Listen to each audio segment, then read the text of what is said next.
अंकित, मेरे एंड से session live है। ओके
नमस्कार आप सभी का।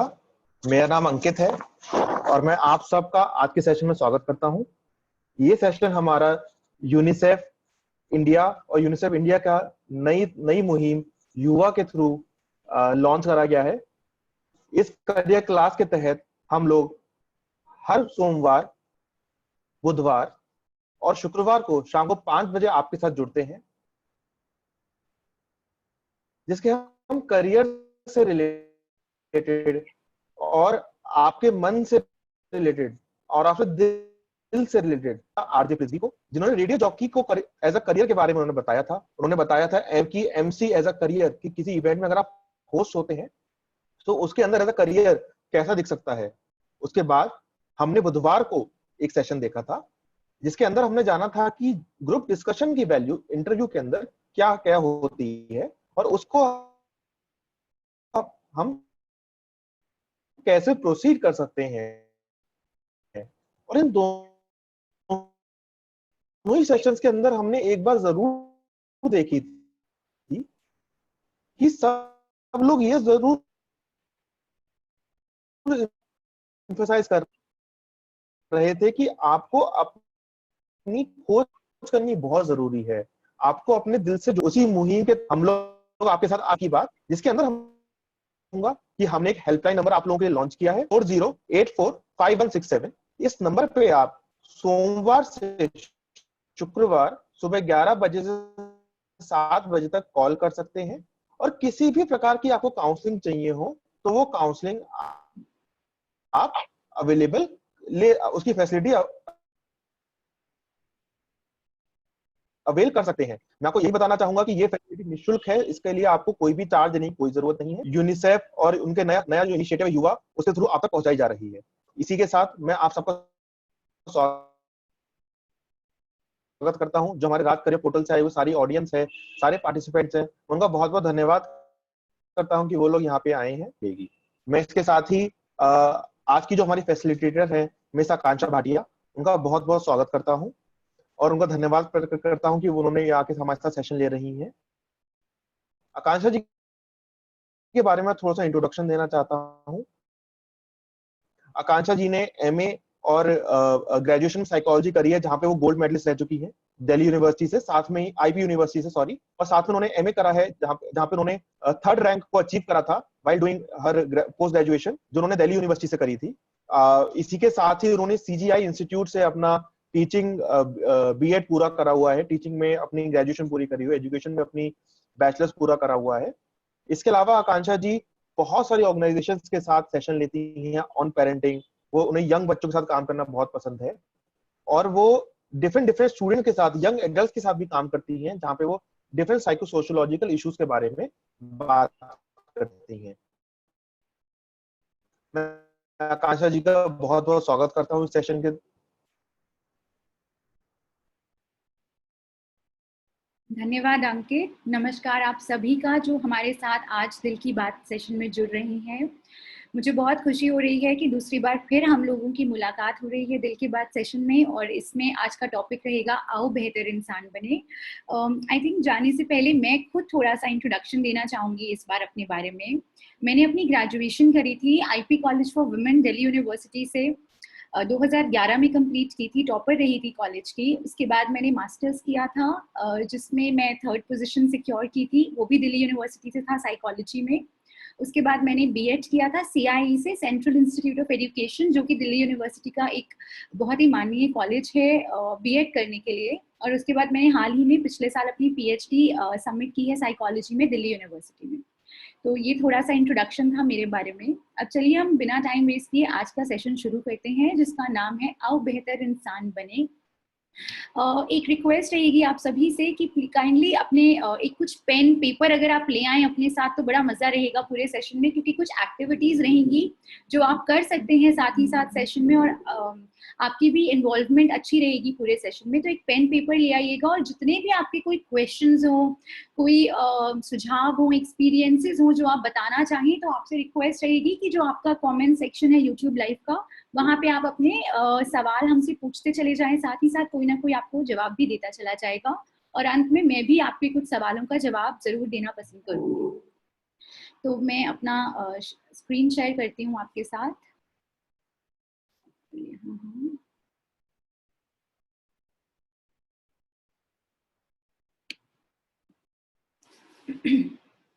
तो हम बेहतर क्यों बने? हमारा अगर हम खुद बेहतर हैं तभी हमारा कल बेहतर हो सकता है ना? तो हम ये पूरा सेशन आज रहेगा उन चीज़ों के आसपास, उन चीज़ों को ध्यान में रखते हुए जो हमें एक बेहतर इंसान बनाने की ओर लेके जाते हैं।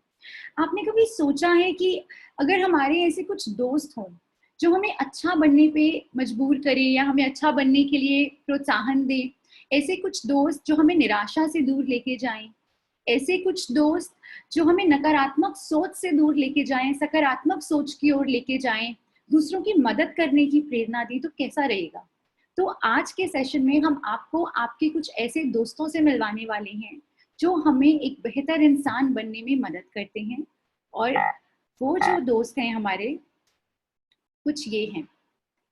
इनके अलावा मैं इनके बारे में थोड़ा बाद में जिक्र करूंगी। इनके अलावा हमारे बहुत से ऐसे दोस्त हैं जो हमारे खुद ही के गुण हैं, हमारे अपने गुण जो हमारे अंदर मौजूद हैं। कई गुण हम पहचानते हैं, कई गुण हमारे बिहेवियर में सामने झलकते हैं, कई गुण हमारे अंदर छुपे रहते हैं जिन्हें हम अभी तक पहचान नहीं पाए हैं, लेकिन होते सभी के अंदर हैं। सो जैसे हमने कहा, कृतज्ञता, दयालुता, क्षमा भाव। इनके अलावा भी हमारे कुछ गुण हैं, जैसे उदारता, ईमानदारी, साहस, निष्ठा, सहयोग करना किसी का। ये भी हमारे बहुत से ऐसे गुण हैं जो हमें एक अच्छा इंसान बनाने में मदद करते हैं। लेकिन आज के सेशन में हम जो 3 गुणों पे फोकस करेंगे, या हम जो अपने 3 दोस्तों पे, हम इनको दोस्त बुलाएंगे आज पूरे सेशन में। तो आज जो हम 3 दोस्तों पे फोकस करेंगे वो ये रहेगा, कृतज्ञता, दयालुता और क्षमा भाव। चलिए आगे बढ़ते हैं। तो अपने पहले दोस्त से मिलते हैं जिसका नाम है कृतज्ञता, जिसको हम अंग्रेजी में ग्रैटिट्यूड भी कहते हैं। मैं ये बताना चाहूंगी आपको कि कहीं ना कहीं अगर आपको याद होगा बचपन में, जब हमें स्कूल में हमारे अध्यापक या हमारे माता पिता हमें जब सिखाते थे कि अच्छा बिहेवियर कैसे करना है, लोगों के सामने उठना बैठना कैसे है, तो थैंक यू एक बड़ा जरूरी शब्द था जो हमें सिखाया जाता था कि हमेशा थैंक यू बोलिए। कोई भी आपको कोई चीज भेंट कर रहा है, कोई चीज आपको खाने के लिए ऑफर कर रहा है, तो उसको थैंक यू बोलिए। लेकिन आज क्या हो चुका है, अब जैसे जैसे हम बड़े होते हैं, जो थैंक यू का मतलब होता है वो एक बड़ा ही फॉर्मल रह जाता है, कर्टसी के लिए रह जाता है कि चलिए किसी ने कुछ दिया, अच्छा जी थैंक यू। हम उसके डीप मीनिंग को, जो हमारे अंदर उसका एक मतलब छुपा हुआ है, कहीं ना कहीं उसको हम नहीं पहचान पाते। तो आज के इस सेशन में हम ये जानेंगे कि जो ग्रैटिट्यूड है, जो कृतज्ञता की भावना है, वो केवल एक थैंक यू नहीं है, वो उससे कहीं ज्यादा है। और हमें बहुत ज्यादा जरूरत है, स्पेशली आज के जिस तरह से हमारा जीवन हो चुका है, समझने की कि कृतज्ञता की क्या अहमियत है हमारी जिंदगी में। एक यहाँ पे एक छोटी सी चीज और करेंगे। आप सब जिधर भी बैठे हैं, जहां भी हैं, सिर्फ अपने आसपास एक बार नजर दोहराइए और देखिए कि क्या ऐसी कोई भी चीज है आपके आसपास में जिसे देख के आपको ये लगता है कि भाई ये चीज अगर मेरे जीवन में नहीं होती तो शायद बड़ी कठिनाई रहती। ऐसी कोई चीज जिसके लिए आप शुक्रगुजार हो, आप करें और मैं भी साथ कर रही हूँ। मैं भी अपने आसपास एक बार अपना पूरा कमरा जहां मैं बैठी हूँ टटोल के देख रही हूँ कि ऐसी क्या क्या चीजें हैं मेरे कमरे में जो मुझे कहीं ना कहीं इस वक्त बहुत शुक्रगुजार बना रही हैं। ये वो चीजें होंगी जिनके बारे में शायद आपने कभी सोचा भी नहीं होगा, आपने कभी महसूस भी नहीं किया होगा कि वो चीजें आपके जीवन में क्या रोल प्ले कर रही हैं, क्या अहमियत निभा रही हैं। लेकिन आज हम 2 मिनट का समय लेंगे और उन सभी चीजों पे फोकस करेंगे जो चीजों को हमने कभी सोचा ही नहीं कि हमारे जीवन में अहम है, लेकिन वैसे वो अहम भूमिका निभा रही हैं। तो जब मैंने आसपास देखा, मुझे सबसे पहले मेरा फोन दिखा, जिसके लिए मैं वाकई बहुत शुक्रगुजार हूँ। मुझे ये स्क्रीन दिख रही है जिसके होने की वजह से मैं आपके रूबरू हो पा रही हूँ। मुझे ये पंखा दिख रहा है जो मुझे इस वक्त हवा दे रहा है, यहाँ बैठ के गर्मी से बचा रहा है। इस प्रकार इतनी चीजें हैं हमारे वातावरण में जिसके लिए हमें सच में बहुत ज्यादा शुक्रगुजार होने की जरूरत है। लेकिन हम अपनी रोजमर्रा की जिंदगी में इतनी कठिनाइयों, इतनी परेशानियों में उलझे रह जाते हैं कि ये छोटी छोटी चीजें जो हमारे जीवन में हैं, कहीं ना कहीं हम इसको वैल्यू नहीं दे पाते, इसको धन्यवाद नहीं कर पाते। तो आज वो समय निकालिएगा और देखिएगा एक बार दोबारा कि क्या ऐसी चीजें हैं जो आपने कभी सोचा नहीं होगा लेकिन आपके जीवन में हैं, इसीलिए आप कहीं ना कहीं आपको मदद कर रहे हैं। हाँ, अब एक चीज, इसके बाद एक एक्टिविटी और करेंगे। अभी आप सभी से रिक्वेस्ट है कि प्लीज अपनी आंखें बंद कर लीजिए और सिर्फ मेरी आवाज पे ध्यान दीजिएगा। मैं जो कह रही हूँ आप सिर्फ उस पे ध्यान दीजिएगा, अपनी आंखें बंद कर लीजिए। एक गहरी सांस लीजिए। सांस छोड़ते हुए आप उन व्यक्तियों के बारे में सोचिए जो आपके जीवन में हैं और जिनके लिए आप वाकई ही बहुत बहुत शुक्रगुजार हैं। हो सकता है आपने कभी उन्हें धन्यवाद ना बोला हो सकता है आपने कभी ज्यादा ध्यान ना दिया हो इस बात पे कि वो आपके लिए क्या क्या कर रहे हैं, लेकिन ये 1 मिनट निकालिए अपने जीवन से और उनका हंसता हुआ चेहरा अपने सामने इमेजिन कीजिए और मन ही मन उनको धन्यवाद कीजिए कि वो आपके जीवन में हैं और वो आपके जीवन को किस प्रकार से बेहतर बना रहे हैं। वो आपके माता पिता, भाई बहन, आपके घर परिवार में और कोई सदस्य, आपके अध्यापक, आपके दोस्त, कोई भी हो सकते हैं जो आपके जीवन को बेहतर बना रहे हैं। उनका धन्यवाद अदा कीजिए अपने मन में। ये करने के बाद आप अपने आप को सोचिए, अपने अपने बारे में अपना चित्र लाइए अपनी नजरों के सामने बंद आंखों से और अपने आप को धन्यवाद कीजिए क्योंकि आप निरंतर परिश्रम करते हैं, निरंतर कठिनाइयों का भी सामना करते हैं और आज आप जहां तक भी पहुंचे हैं अपनी वजह से भी पहुंचे हैं, अपने दृढ़ निश्चय की वजह से भी पहुंचे हैं। तो बहुत जरूरी रहता है कि हम खुद को भी धन्यवाद करें, खुद का धन्यवाद करें और अपनी आंखें खोलें। आपकी अब जो स्क्रीन पे यहाँ पे कुछ प्रॉम्प्ट्स आएंगे, ये जल्दी से अपना पेपर पेन निकालिएगा और तुरंत से लिखिएगा कि ऐसी 3 चीजें कौन सी हैं अब जिन्हें आप देख सकते हैं और जिनके लिए आप बहुत शुक्रगुजार हैं। ज्यादा सोचिएगा नहीं, ज्यादा सोचना नहीं है, जो आपके मन में सबसे पहले आ रहा है आप वो लिख सकते हैं। चाहें तो आप हमसे शेयर भी कर सकते हैं कि आपने क्या वो 3 चीजें लिखी हैं कमेंट्स में। उसके बाद आप 3 लोगों के बारे में सोचिए और लिखिए उनका नाम जो आपका हमेशा साथ देते हैं।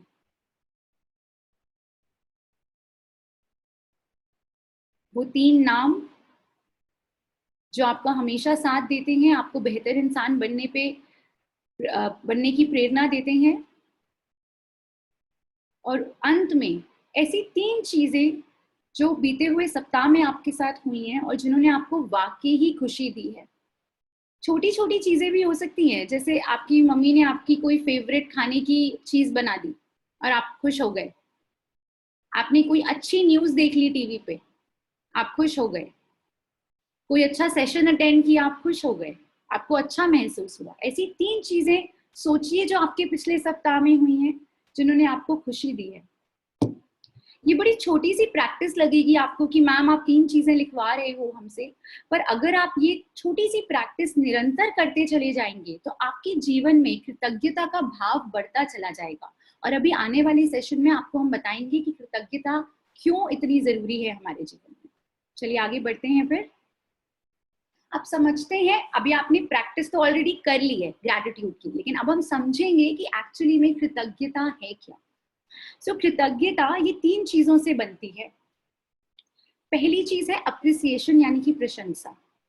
आप अपने जीवन में उन चीजों की वैल्यू करेंगे, उन चीजों को हम अप्रिशिएट करते हैं जिन चीजों का पैसे से कोई मोल नहीं लगाया जा सकता।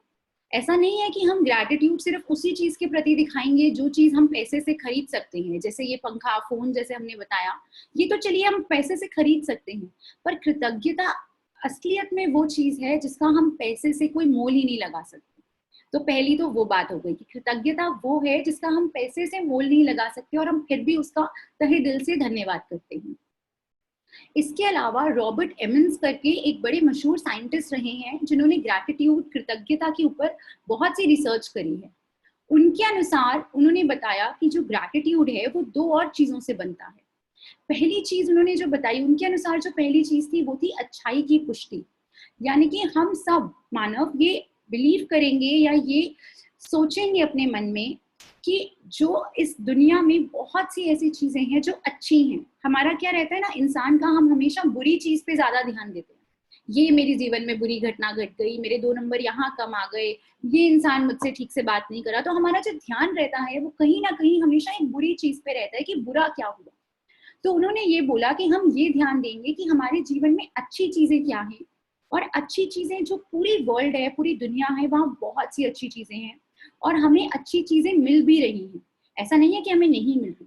हो सकता है हम उन अच्छी चीजों पे ध्यान नहीं दे रहे, उन अच्छी चीजों को इग्नोर कर रहे हैं क्योंकि वो हमें छोटी लग रही हैं, क्योंकि हम कोई बड़ी चीज चाह रहे हैं। लेकिन उन्होंने ये बोला कि अगर हम छोटी छोटी अच्छाइयों को अफर्म करें, उनकी पुष्टि करें अपने मन में, तो हमारे मन में कृतज्ञता का भाव जागता है। दूसरी उन्होंने बात ये करी कि हम ये बिलीव करेंगे या हम ये सब मानेंगे कि जो अच्छाई है उसका स्रोत सिर्फ मेरे अंदर ही नहीं है। होता क्या है, हम हमेशा ये सोचते हैं कि मैं बहुत अच्छी हूँ, देखो मैं सबका बहुत अच्छे से करती हूँ, मैं सबका भला कर रही हूँ। नहीं, उन्होंने ये बोला कि कृतज्ञता, असली कृतज्ञता वो होती है जहाँ पे आप ये बिलीव कर लें, ये मान लें कि जो अच्छाई है वो बाहर भी है। ऐसे बहुत से लोग हैं जो आपके लिए भी कुछ अच्छा कर रहे हैं, आपको कुछ अच्छा देना चाहते हैं जीवन में, बट बहुत से गिफ्ट्स कह लीजिए या बहुत सी ब्लेसिंग्स आप कह सकते हैं, बहुत आशीर्वाद है आपके जीवन में जो आपको बाहर से मिलता है, जिसको आप नहीं बना रहे हैं, आपको सब बाहर से आके मिल रहा है। तो आपको वो चीज भी समझनी है और उस चीज पे भी ध्यान देना है कि क्या ऐसी अच्छाइयां हैं जो आपको बाहर से आके मिल रही हैं इस जीवन में। तो ये 3 चीजें मिला के कृतज्ञता बनती है। अब कृतज्ञता के फायदे, अगर मैं कृतज्ञ हूँ या मैं कृतज्ञ बनना चाहती हूँ या मैं ग्रेटफुल बनना चाहती हूँ अपने जीवन में, तो मुझे क्या फायदा होगा। बड़ा सिंपल सा सवाल है कि हमें अच्छा तो बनना है और ये हमारे दोस्त भी हैं, लेकिन मैं इस दोस्त से दोस्ती क्यों करूं। तो उनके ये फायदे हैं, दोस्ती क्यों करें उसका ये जवाब है। सबसे पहला कि ये हमारे गुस्से को कम करता है। हम जब किसी चीज की बहुत ज्यादा चाह रखते हैं और वो बड़ी बड़ी चीजें होती हैं जिनकी हम चाह रखते हैं, तो हम अक्सर, जैसे बताया, छोटी छोटी चीजों को, हमारे जीवन में जो छोटी छोटी खुशियां हैं, छोटी छोटी अच्छी चीजें हैं, उनको इग्नोर करते हैं। जब हम उन्हें इग्नोर करते हैं तो होता ये है कि हमारे मन में एक कड़वाहट, एक गुस्से का भाव पैदा होता चला जाता है कि हमें ये भी नहीं मिल रहा, हमें वो भी नहीं मिल रहा, हम इतनी मेहनत करते हैं फिर भी ये चीजें हमसे दूर हैं। वो जो गुस्से की भावना आती है ये फीलिंग के साथ कि हमारे जीवन में कुछ अच्छा नहीं है या हमें कुछ मिल नहीं रहा, कृतज्ञता का भाव उस फीलिंग को खत्म करता है। हमारे अंदर पनप रहे गुस्से को, जो गुस्सा कहीं ना कहीं मैं बोलूंगी इरेशनल भी होता है, इलॉजिकल होता है, उसका कोई कई बार कोई रीजन भी नहीं होता, क्योंकि हम छोटी चीजें इग्नोर कर रहे हैं तो हमारे अंदर से ही गुस्सा बन रहा है, वो इस गुस्से को खत्म करने में हमारी मदद करता है। दूसरा, इससे हमें बेहतर नींद आती है। तो बेहतर नींद आने का एक सिंपल ये भी तरीका रहता है कि आप सोने से पहले, आप जिस भी भगवान में, अल्लाह में, जिसमें भी आप यकीन रखते हैं, जिस भी आप शक्ति में विश्वास रखते हैं, उसको रात में सोने से पहले यदि आप धन्यवाद करें अपने जीवन का, इस जिंदगी का, तो भी आपको बहुत फायदा मिलता है। आपके जीवन में एक कृतज्ञता का, ग्रेटफुलनेस का भाव आता है और हमें नींद अच्छी आती है, हम सुकून से सोते हैं, क्योंकि हमें जीवन में संतुष्टि की भावना आती है जो बहुत जरूरी है। हम अगर हम कृतज्ञ होते हैं तो हम आज पे ध्यान देते हैं। हमारे बीते हुए कल में क्या था हम उस पर ध्यान नहीं देते, हमारे आने वाले कल में क्या है उसमें भी ठीक है, जो आएगा देखा जाएगा, जो हो चुका अब हम कुछ कर नहीं सकते। हमारा ध्यान क्या होता है आज में, आज मेरे पास ये सब है, आज मैं जीवित हूँ, आज मेरे में हिम्मत है, मैं कुछ करके दिखा सकता हूँ, और वही सबसे बड़ी बात है। तो आज को जीने का उत्साह देता है हमें कृतज्ञता। उसके अलावा वो हमें बेहतर रिश्ते भी देता है। बेहतर रिश्ते कैसे देगा? क्योंकि हम अपने आसपास जितने लोग हैं उनके लिए धन्यवाद कर रहे हैं मन में। जरूरी नहीं है कि हमें हर एक को जाके ही बोलना है थैंक यू। अगर हम मन में भी ये सोचते हैं, मन में भी हमें एक फीलिंग आती है कि मैं बहुत खुश हूं कि मेरे जीवन में ये है, मैं कहीं ना कहीं आभारी हूँ, तो वो भी बहुत रहता है। हाँ, किसी को जाके बोलना कभी कभी वो और भी अच्छा है, वो इंसान और भी खुश होता है, लेकिन हम एक अपने रिश्ते सुधारते हैं अपने घर वालों के साथ, अपने दोस्तों के साथ और अपने रिश्तेदारों के साथ, ये सोच के कि वो उनकी उपस्थिति हमारे जीवन में कहीं ना कहीं कुछ बहुत ही फायदेमंद है। और आखिर में हम अपने आप को एक हम बेहतर आत्मसम्मान की ओर बढ़ते हैं, हमारी जो सेल्फ एस्टीम है वो बढ़ती है। अब वो कैसे बढ़ती है? जब हम कृतज्ञ होते हैं तो हम पॉजिटिव चीजों को सोचते हैं, हम सकारात्मक सोच रखते हैं, हम अपने जीवन में क्या है उस पे फोकस करते हैं, बजाय कि क्या मेरे जीवन में नहीं है और क्या मेरे जीवन में मिसिंग है। और जब मैं ये सोचती हूँ अरे मेरे जीवन में तो ये भी है, मेरे जीवन में अच्छे माता पिता हैं, मेरे जीवन में अच्छे भाई बहन हैं, मेरे जीवन में अच्छे अध्यापक हैं, मेरे जीवन में अच्छे दोस्त हैं, क्यों ना मैं इनके लिए शुक्रगुजार हूँ, ये सब तो है मेरे जीवन में अच्छा। इनको देखने, इनको सोचने के बाद मेरा जो सेल्फ एस्टीम है, जो मेरा अपने ऊपर एक भरोसा है, कहीं ना कहीं मेरा वो भरोसा भी अपने ऊपर बढ़ता चला जाता है। इसके अलावा मैं आपसे यहाँ एक छोटी सी बात और कहना चाहूंगी। स्क्रीन बंद कर रही हूँ, 2 मिनट आपसे बात करूंगी यहाँ पे थोड़ी और।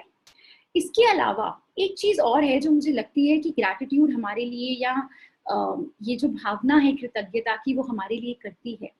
हमें जो एक हम कहते हैं ना ब्लेसिंग इन डिस्गाइज, यानी कि कोई ऐसी छुपी हुई बातें जिनको हम अभी तक नोटिस नहीं कर रहे थे, ऐसी छुपे हुए आशीर्वाद, ऐसी छुपी हुई अच्छाइयां जिनको हम इतना ज्यादा अपने आप के आसपास जो हमने बना रखा है कि हमें ये भी चाहिए, हमें वो भी चाहिए, इनके तहत हम देख नहीं पाते।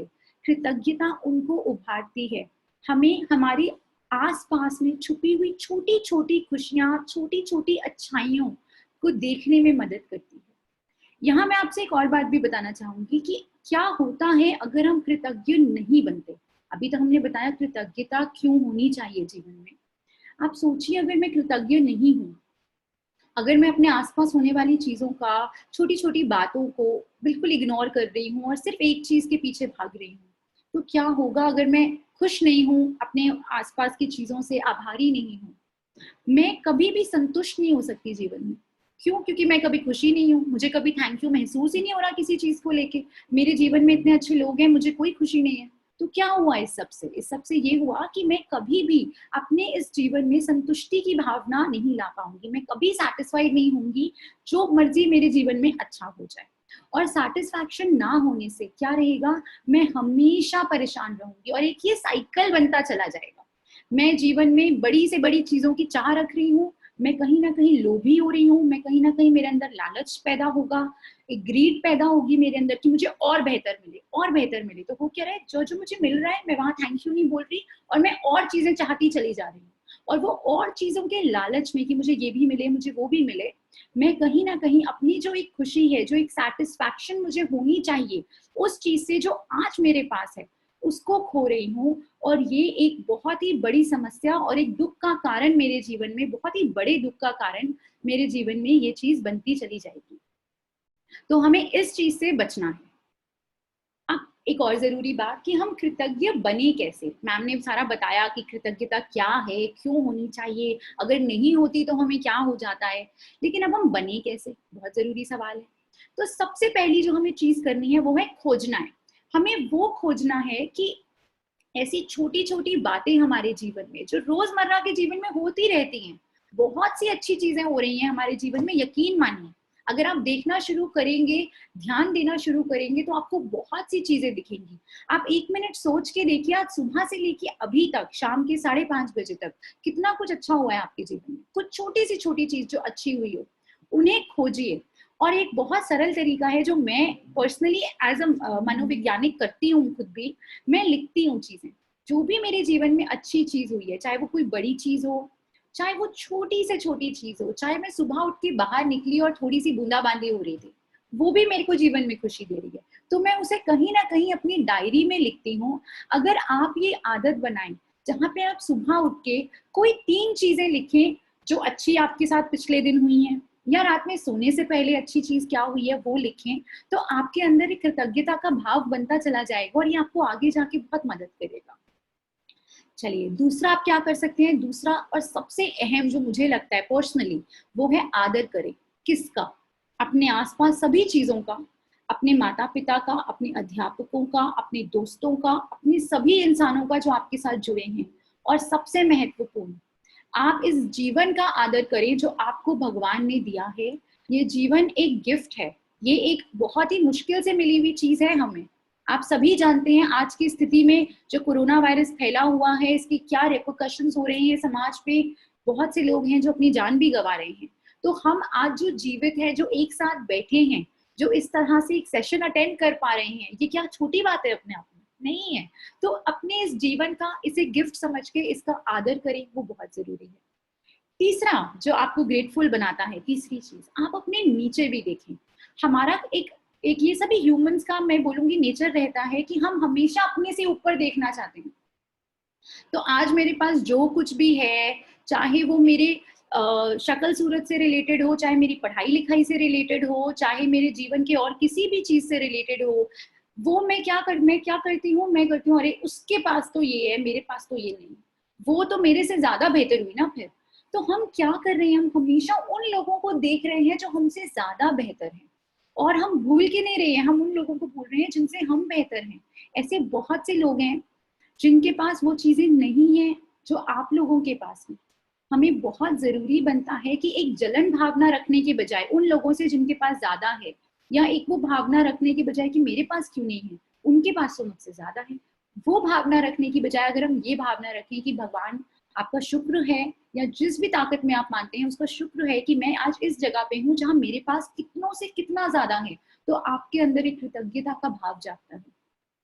ये महात्मा गांधी ने भी बोला था अपने एक उसमें लेटर में कहीं पे कि आप उन लोगों को भी देखिए, जब भी आपके मन में कोई फीलिंग, बुरी फीलिंग आए, तो आप उन लोगों के बारे में सोचिए जो आपसे नीचे हैं, जिनके पास वो वस्तुएं नहीं हैं, या वो चीजें, वो लाभ, वो फैसिलिटीज नहीं है जो आज बच्चों आप लोगों के पास हैं, तो उसके बारे में ख्याल रखिए। और आखिर में खुद को शुक्रिया अदा करना मत भूलिएगा। आप अपने आप को जो शुक्रिया करते हैं, जो अभी आपसे करवाया भी था एक्टिविटी में, आपको बोला भी था, ये भी आपकी एक रोजमर्रा की प्रैक्टिस होनी चाहिए, जहाँ पे आप खुद को शुक्रिया बोले, आप ये समझें कि आप अपने लिए कितना कुछ कर रहे हैं, अपनी आदर करें, अपनी रिस्पेक्ट करें, ठीक है, अपने सेल्फ एस्टीम को बढ़ावा दें। ये भी बहुत जरूरी है। आप लोग ये मानिए और ये अपने आप से कहिए कि आज मैं जो भी कर रही हूँ मैं बहुत अच्छा कर रही हूँ, और मैं आगे भी अच्छा करूंगी। अगर आपको याद होगा, मेरी पहचान में भी थोड़ी बहुत ये बात करी थी आपसे कि हम आगे भी अच्छा करेंगे। अपने आप को प्रोत्साहित कीजिए, अपना प्रोत्साहन कीजिए कि आप अच्छा कर सकते हैं। लेकिन साथ ही साथ जितना आपने किया है आज तक, जितनी आप मेहनत कर चुके हैं, उसके लिए भी अपने आप को धन्यवाद देना बहुत जरूरी है। इसके अलावा मैं आपसे एक बड़ी छोटी सी चीज और शेयर करना चाहूंगी जो मैं खुद करती हूँ, मुझे लगा मैं आपको जरूर बताऊं। ये मेरी धन्यवाद की डिबिया है। ये मैं खुद अपनी, ये मैं एक्चुअली मैं रोज खुद करती हूँ। इसके अंदर अगर आप खोलेंगे तो मैंने कुछ चिट्स डाल रखी हैं। मैं हर महीने रोज सुबह उठ के, जैसे 1 तारीख से मैंने शुरू किया, जो भी मेरे जीवन में कुछ अच्छा होता है मैं उसको चिट के तौर पे इसमें डालती चली जाती हूँ। अभी आप देखेंगे 22 तारीख है और काफी चिट्स भर भी गई हैं इसमें। मैं ये डालती हूँ और मैं महीने के आखिरी दिन, जो 30 या 31 जो भी आखिरी दिन होता है महीने का, उसमें ये पूरी डब्बी खोलती हूँ और सारा कुछ पढ़ती हूँ कि मैंने क्या लिखा था। इसमें आप यकीन मानेंगे कि वो जो महीने का आखिरी दिन होता है वो मुझे सबसे ज्यादा खुशी देता है, क्योंकि मैं ये देख पाती हूँ, ये पढ़ पाती हूँ कि ऐसी कितनी चीजें हुई हैं मेरे जीवन में इस एक महीने में जिन्होंने मुझे खुशी दी है और जिनके लिए मैं तहे दिल से शुक्रगुजार हूँ। तो ये चीजें मुझे बहुत लाभ देती हैं। आप जरूर ये ट्राई कीजिएगा, मुझे लगता है ये सबको ट्राई करना चाहिए। ये मैं इसको धन्यवाद की डिबिया बोलती हूँ। ज्यादा सजा नहीं रखा मैंने, पर आप चाहें तो इसको थोड़ा डेकोरेट भी कर सकते हैं अगर आपको इच्छा हो तो ये तो एक बात। और कृतज्ञता दोस्त जो है हमारा, उसकी आखिरी बात है जो मैं आपसे कहूंगी, और उसके बाद हम दूसरे दोस्त की ओर जाएंगे। वो ये है कि अगर आपको ये सेशन देख के या वैसे भी आप जब अपने इस बारे में और सोचेंगे बाद में, अगर आपको लगे कि हाँ आप कृतज्ञ हैं अपने जीवन को लेके, हाँ ऐसी चीजें हैं आपके जीवन में जिनको शायद आपने अभी तक ध्यान नहीं दिया, लेकिन आप वाकई ही उनके लिए शुक्रगुजार हैं और अब आप उन पे और ज्यादा ध्यान देंगे, तो एक बात का ध्यान रखिएगा कि जब हमें इस दुनिया को, इस भगवान को, शक्ति को जिसने हमें बनाया है, उसको धन्यवाद देना है, तो उसका सबसे अच्छा और सबसे सरल तरीका क्या है? थैंक यू तो हम बोलेंगे, अपने मन में भी बोलेंगे, कहीं मंदिर मस्जिद कहीं जाते हैं, गुरुद्वारा जाते हैं, चर्च जाते हैं, वहां भी हाथ जोड़ के बोलेंगे, लेकिन एक सबसे अच्छा तरीका है कि हम उस चीज को लौटाएं। हमारे पास जो है, हम ये कोशिश करें कि हम किसी ना किसी रूप में किसी और को भी वो चीज चाहे थोड़ी सी दे पाए, चाहे एक रोटी दे दें किसी को, लेकिन हम किसी ना किसी रूप में किसी और की भी मदद करें। और ये मुझे लेके आ रहा है मेरे दूसरे दोस्त की ओर, और हमारे सभी के दूसरे दोस्त की ओर, जिसका नाम है दयालुता। अब आपको एक बड़े मजे की बात बताते हैं, दयालुता के ऊपर पूरा एक दिवस है जो हम हर साल सेलिब्रेट करते हैं, इसका नाम है वर्ल्ड काइंडनेस डे, और ये हर साल 13 नवंबर को सेलिब्रेट किया जाता है। और एक और बहुत ही मजेदार बात जो मुझे लगी वो ये है कि आप जानते, शायद आपको ना भी पता हो, ये जो पूरा सप्ताह है 18 से लेके 24 मई तक का, इसमें हम मेंटल हेल्थ अवेयरनेस वीक मना रहे हैं, यानी कि अपनी मानसिक स्वास्थ्य को कैसे अच्छा रखें, उसके बारे में जागरूकता कैसे फैलाएं, उसका दिवस मना रहे हैं। और इस साल हमारा थीम भी काइंडनेस है। लोग काइंडनेस के ऊपर बात कर रहे हैं कि काइंडनेस क्या होती है और हमें क्यों काइंडनेस करनी चाहिए। तो इसके जो बेनिफिट्स हैं काइंडनेस के, वो सिर्फ हमें ही नहीं औरों को भी मिलते हैं। जैसे हम कहते हैं ना, कर भला तो वो भला, कि आप अपना भला, आप दूसरे का भला कर रहे हैं तो किसी ना किसी रूप में आपका भी भला होगा। तो ये एक बड़ा जरूरी और एक ये बड़ा इंटरेस्टिंग चीज बनती है कि अच्छा, तो मतलब हमें काइंडनेस इसलिए शायद करनी चाहिए कि हमारा भी भला होगा, है ना। हम कहीं ना कहीं अपेक्षा करते हैं कि मैं आज इसका भला कर रही हूँ, मैं आज इसके प्रति अच्छा कुछ कर रही हूँ, तो किसी ना किसी वे में मेरा भी भला हो जाए। तो ये अब हम आने वाले कुछ 10-15 मिनट में जानेंगे कि हमारा कितना भला होता है और कैसे भला होता है। तो दयालुता है क्या और हमें क्यों करनी चाहिए? सबसे बड़ी बात है कि जब भी हम काइंड हो रहे हैं, किसी के प्रति काइंडनेस दिखा रहे हैं, दयालुता दिखा रहे हैं, तो सबसे अच्छी बात यह है कि वो फ्री है, हमारा कोई उसमें ज्यादा खर्चा नहीं होगा। काइंडनेस बहुत ही छोटी छोटी हम एक्शंस में भी दिखा सकते हैं, और इसके ना सिर्फ और जगहों पे दुनिया में फायदे हैं, बल्कि हमारे अपने लिए, हमारे फिजिकल और हमारे साइकोलॉजिकल, यानी कि हमारे शारीरिक और हमारे मानसिक स्वास्थ्य के लिए भी दयालुता बहुत ज्यादा जरूरी है, और हमें बेहतर, हमारे स्वास्थ्य को भी बेहतर करती है। ये बड़ी इंटरेस्टिंग सी चीज है जो आपको शायद पता लगेगी अभी सेशन में, कि किस तरह से हमारी फिजिकल हेल्थ को भी दयालुता अच्छा करती है। ऐसी बहुत सी रिसर्चेस हुई हैं जो ये बताती हैं कि जब हम किसी के प्रति काइंडनेस दिखाते हैं, कोई अच्छा छोटा सा कोई अच्छा एक्ट करते हैं, तो हमारा मूड बेहतर होता है। एक तो हमारा मूड भी बेहतर होता है, दूसरा और जरूरी, ये हमारा बीपी भी कम रखती है। ऐसी रिसर्चेस हैं जिन्होंने ये बताया है कि जब हम स्माइल करते हैं, मुस्कुराते हैं, इसीलिए कहते हैं मुस्कुराते रहिए, स्वास्थ्य अच्छा रहता है। जब हम मुस्कुराते हैं तो एक हार्मोन होता है ऑक्सीटोसिन करके, जो हमारी बॉडी में सिक्रीट होता है। अब जब वो हमारी बॉडी में सिक्रीट होता है तो वो क्या करता है कि हमारी एक और तत्व होता है नाइट्रिक ऑक्साइड, उसको भी, उस तत्व को छोड़ता है हमारे पूरे बॉडी में, और वो तत्व हमारी जो ब्लड वेसल्स है, हमारी जो जिनको हम रक्त वाहिकाएं भी कहते हैं, उनके अंदर जाता है और उनको थोड़ा बड़ा करता है। पतली पतली होती है तो उनको थोड़ा एक्सपैंड करता है, थोड़ा बड़ा करता है, जिसकी वजह से हमारा जो ब्लड प्रेशर है, जो हमारा बीपी है, वो भी कंट्रोल में रहता है और कम रहता है। तो है ये एक मजेदार फायदा इसका। दूसरा, वो हमें तनाव और चिंता से मुक्त रखता है और हमारे हृदय को बचाता है, हमारे हृदय के स्वास्थ्य का भी ध्यान रखता है। और ये सब मैं नहीं, बाय द वे, ये सब रिसर्चेस में भी लिखा हुआ है कि ये हमारे हृदय का ध्यान रखता है। हमें, कुछ लोगों को जैसे जोड़ों का दर्द या किसी भी किस्म का कहीं बॉडी में जो पेन होता है, वो उसको भी कम करता है, हमारे इम्यून सिस्टम को स्ट्रॉन्ग करता है और हमें आने वाली बहुत सी बीमारियों से भी बचाता है। और एक और बड़ा मजेदार फायदा है कि ये बूढ़े होने की जो गति होती है उसको भी धीमा करता है। जो एजिंग इफेक्ट्स जिसको हम अंग्रेजी में कहते हैं कि मुंह पे जल्दी झुर्रियां आ जाना, बाल जल्दी सफेद हो जाना, उसको भी ये बचाता है। तो काइंडनेस के इतने सारे फायदे हैं जो हमें फिजिकली भी और साइकोलॉजिकली भी मदद करते हैं। इसके अलावा हम और जानेंगे कि हमें काइंड क्यों होना चाहिए।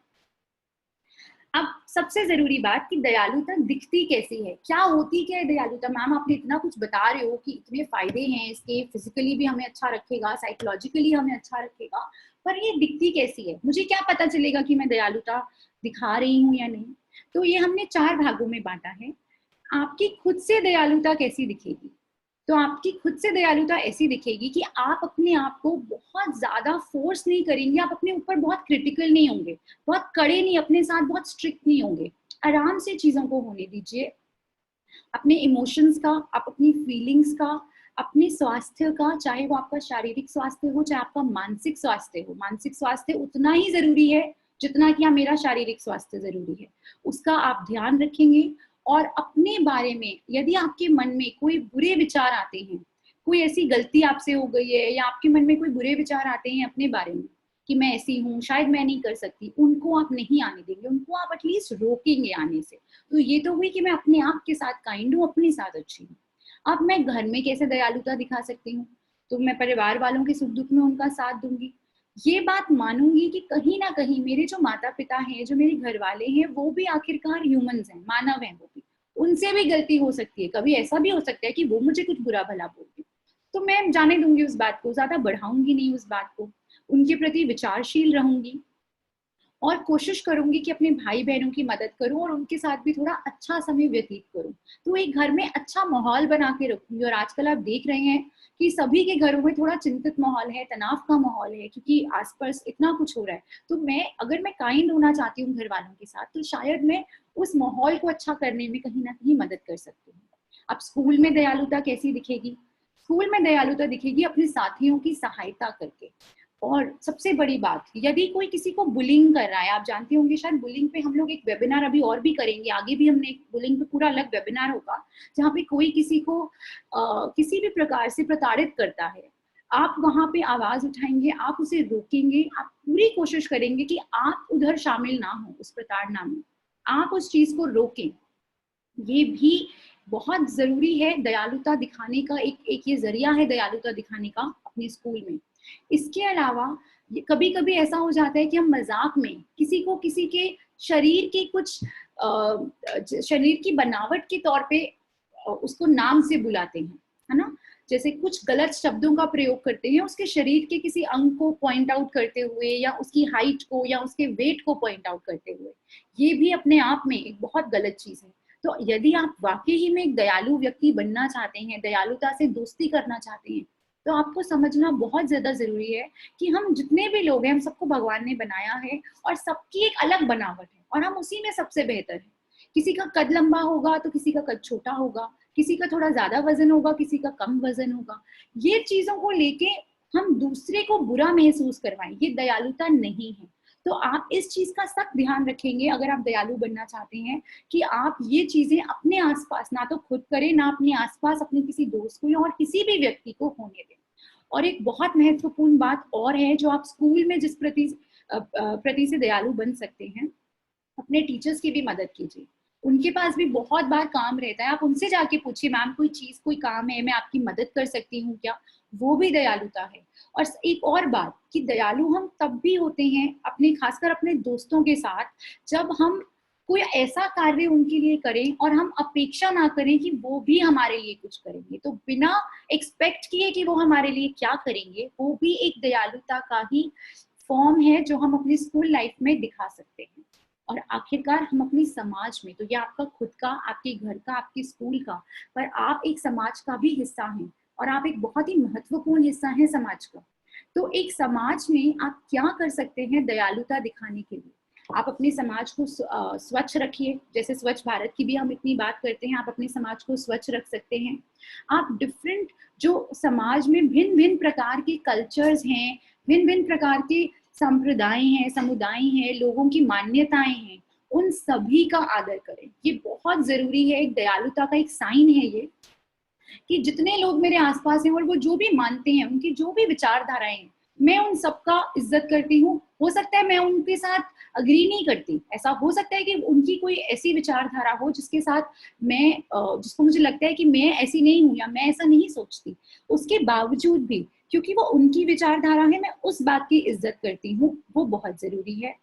एक बहुत महत्वपूर्ण बात आपको और बताऊं, अगर आप काइंड होना चाहते हैं तो ये भी ध्यान रखिए कि हमारे आसपास जो पब्लिक प्रॉपर्टी है, जैसे हमारी जो जो भी चीज हमारी गवर्नमेंट की है या जो भी चीज है, जैसे आप मान लीजिए हमारी जो आमेर फोर्ट हो गया, कुतुब मीनार हो गया, ताजमहल हो गया, जो भी ये सब चीजें हैं जो हमारे भारत का गौरव है, उन भारत का जो गौरव है, उन चीजों को आपने ध्यान रखना है कि उनको जाके वहां नाम नहीं लिखना, वो भी दयालुता है। चीजों की साफ सफाई रखनी है, अपनी कम्युनिटी वालों की और अपने आस पड़ोस में सभी लोगों की मदद करना, ये भी एक सामाजिक रूप से दयालुता दिखाने का ही एक तरीका है। तो इन सभी चीजों का आप ध्यान रखिए यदि आप चाहते हैं कि दयालुता आपकी दोस्त बने। अब दयालुता की बात करते करते ये एक मुझे लगा बड़ी जरूरी बात है जो आपसे साझा करना बहुत इंटरेस्टिंग रहेगा, आपको मजा भी आएगा शायद जान के। ये जो 3 शब्द आप देख रहे हैं, सहानुभूति यानी कि सिंपैथी, हमदर्दी यानी कि एम्पैथी और करुणा यानी कि कंपैशन। अक्सर क्या होता है, दयालुता करते करते हम लोग ये तीनों शब्दों के बीच में अंतर नहीं समझ पाते और अंतर करना भूल जाते हैं कि हम कभी कभी सिंपैथी दिखा लेते हैं, कभी एम्पैथी भी कर देते हैं, कभी कंपैशन भी कर देते हैं, लेकिन हमें वाकई में क्या करना चाहिए और हमें कैसे करना चाहिए वो समझना जरूरी है। तो मैं आपको एक उदाहरण के तौर पे समझाती हूँ। आप मान लीजिए कि आप सड़क पे चल रहे हैं और वहां पे आपने एक गली का कुत्ता देखा, एक स्ट्रे डॉग देखा, जो जिसको एक साइकिल मार के निकल गया है और वो बेचारा खून में लथपथ हुआ पड़ा है और उसको दर्द हो रही है, वो करा रहा है दर्द से। यदि आप उसको देख के आपके मन में दया भाव आया, अरे बेचारा इसको लग गई है, बड़ी दर्द हो रही होगी, तो आप सिर्फ सहानुभूति दिखा रहे हैं, आपको उसके दुख की परवाह है और आपने उसको वैसे दिखा दिया, मतलब आपने ऊपर से उसको देखा, अरे बेचारा बहुत बुरा हुआ, और आप आगे बढ़ गए, वो हुई सिंपैथी। दूसरा, अगर आप वहां खड़े रह के ये भी सोच रहे हैं कि अरे अगर मुझे चोट लगी थी, जब मेरा खून निकला था तो मुझे भी कितना दर्द हुआ था, उसे भी बहुत दर्द हुआ होगा, तो आप कर रहे हैं एम्पैथी, जहां पे आप उसकी तकलीफ को खुद महसूस कर रहे हैं अपनी तकलीफ समझ के। ठीक है, तो यानी कि हम उसके जूते में बेसिकली कहें मोटा मोटा, तो हम उसके जूते में अपने पैर रख के जो उसकी उसकी जगह रह के अपने आप को सोच रहे हैं कि हमारे साथ हुआ होता तो कैसा होता। पर एम्पैथी ये अच्छी चीज है, हमें एम्पैथी करनी चाहिए, क्योंकि जो सहानुभूति है उसमें कहीं ना कहीं एक मैं कहूंगी थोड़ी नेगेटिव बात आ जाती है, क्योंकि हम अपने आप को जिसके ऊपर हम सहानुभूति दिखा रहे हैं उससे हमेशा बड़ा समझते हैं, तो हमें लगता है हम ऊंचे हैं, सामने वाला नीचे है और उसे हमारी दया की जरूरत है, तो ये तो नेगेटिव हो गया थोड़ा बहुत। एम्पैथी पे अगर हम आते हैं तो यहाँ हम पॉजिटिव है सकारात्मक चीज की बात कर रहे हैं, क्योंकि हम उसकी जगह अपने आप को रख के देख रहे हैं तो हम बराबर हैं। लेकिन अगर आपको उससे भी आगे बढ़ना है तो आपको सोचना है करुणा के बारे में, कंपैशन के बारे में, जहां पे आपने उस व्यक्ति के या उस जानवर के दुख को इतना ज्यादा अपना समझ लिया है, इतना ज्यादा आपने उसको अपने मन से महसूस किया है कि अब आपके अंदर से एक आवाज आ रही है कि अब मुझे इसके दुख को रोकने के लिए कोई एक्शन करना होगा, ऐसी कोई चीज तो होगी जो मैं कर सकती हूँ। तो हो सकता है आप उसे उठाएंगे और तुरंत किसी अस्पताल, जानवरों के अस्पताल लेके जाके उसकी मरहम पट्टी कराएंगे। ये हुआ करुणा, जहां पे आपने इतना डीपली उसके दर्द के बारे में सोचा, उसके दर्द को महसूस किया कि आपने साथ ही में कोई एक्शन भी लिया। सिर्फ दर्द महसूस करना काइंडनेस पूरी तरह नहीं होता, हमें उस दर्द का इलाज भी ढूंढना है। अगर मुझे लगता है कि मैं सक्षम हूँ उस इंसान की, उस जानवर की भी सही मदद कर सकती हूँ, तो मुझे आगे आना है, और वही सही मायने में करुणा है और वही सही मायने में मेरा एक, तभी सही मायने में दयालुता मेरा दोस्त बन सकता है। तो ये मैं आपको जरूर बताना चाहती थी कि ये तीनों में फर्क समझिए, कोशिश करिए कि आप हमदर्दी और करुणा ज्यादा दिखाएं और सहानुभूति को थोड़ा कम कीजिए। सहानुभूति बुरी नहीं है, अच्छी है, लेकिन हम कोशिश करेंगे कि हम सहानुभूति से आगे भी बढ़े। चलिए, अब आप मुझसे पूछेंगे कि काइंडनेस हम बने कैसे, इतनी देर से मैम हमें बता रही हैं काइंडनेस के बारे में, हम काइंडनेस कैसे दिखा सकते हैं, हम कैसे काइंड इंसान बन सकते हैं। सबसे मजेदार बात यह है कि अक्सर हमें पता ही नहीं चलता कि हम कैसे काइंडनेस दिखाएं। तो हम सब बचपन से सुनते आ रहे हैं कि बेटा दयालु बनिए, लेकिन हमें एग्जैक्टली कैसे बनना है वो हम आपको आज बताएंगे। सबसे जरूरी है दया दिखाने की अपनी क्षमता को पहचानना। हो सकता है आपके मन में ये पूरी बात, ये पूरे सेशन के दौरान ये आ रहा हो कि मैं क्या कर सकती हूँ, ज्यादा से ज्यादा मैं किसी के लिए क्या कर लूंगी, तो वो जो एक भाव है मैं बोलूंगी वो गलत है। आप में बहुत क्षमता है, हम सभी में क्षमता है कुछ ना कुछ किसी ना किसी के लिए करने की। यदि आपको फिर भी नहीं समझ आता तो एक सरल तरीका है, अपनी आंखें बंद कीजिए और उस व्यक्तियों के बारे में या उस एक व्यक्ति के बारे में सोचिए जिसने आपकी कभी ना कभी मदद की है, आपके प्रति कभी ना कभी काइंडनेस दिखाई है, और सोचिए उन्होंने ऐसा क्या किया था आपके साथ जिसको महसूस करके आपको लगा कि वो आप पे आपके साथ दयालु हुए। तो यदि आप वो करते हैं तो आप डिफरेंट तरीके पहचानते हैं कि अच्छा ऐसे भी हम काइंडनेस हम ऐसे भी दिखा सकते हैं, हम इस प्रकार भी काइंड हो सकते हैं।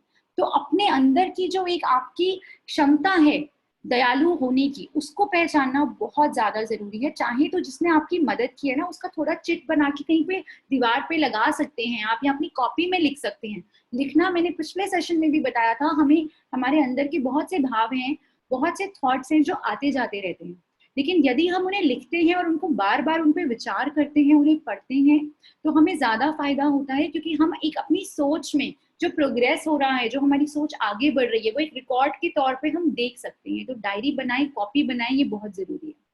चलिए दूसरा, दयालु होने के अवसरों की तलाश कीजिए। इस दुनिया में मदद करने वाले कम हैं और जिनको मदद चाहिए वो बहुत ज्यादा हैं। तो ऐसा तो कभी हो ही नहीं सकता कि आपको दया दिखाने का अवसर ना मिले। आपको सिर्फ ये करना है कि थोड़ा चौकन्ना रहना है, अपनी आंखें कान खुले रखने हैं और देखना है कि आपके आसपास ऐसा क्या अवसर है जहां पे आप किसी की मदद कर सकते हैं।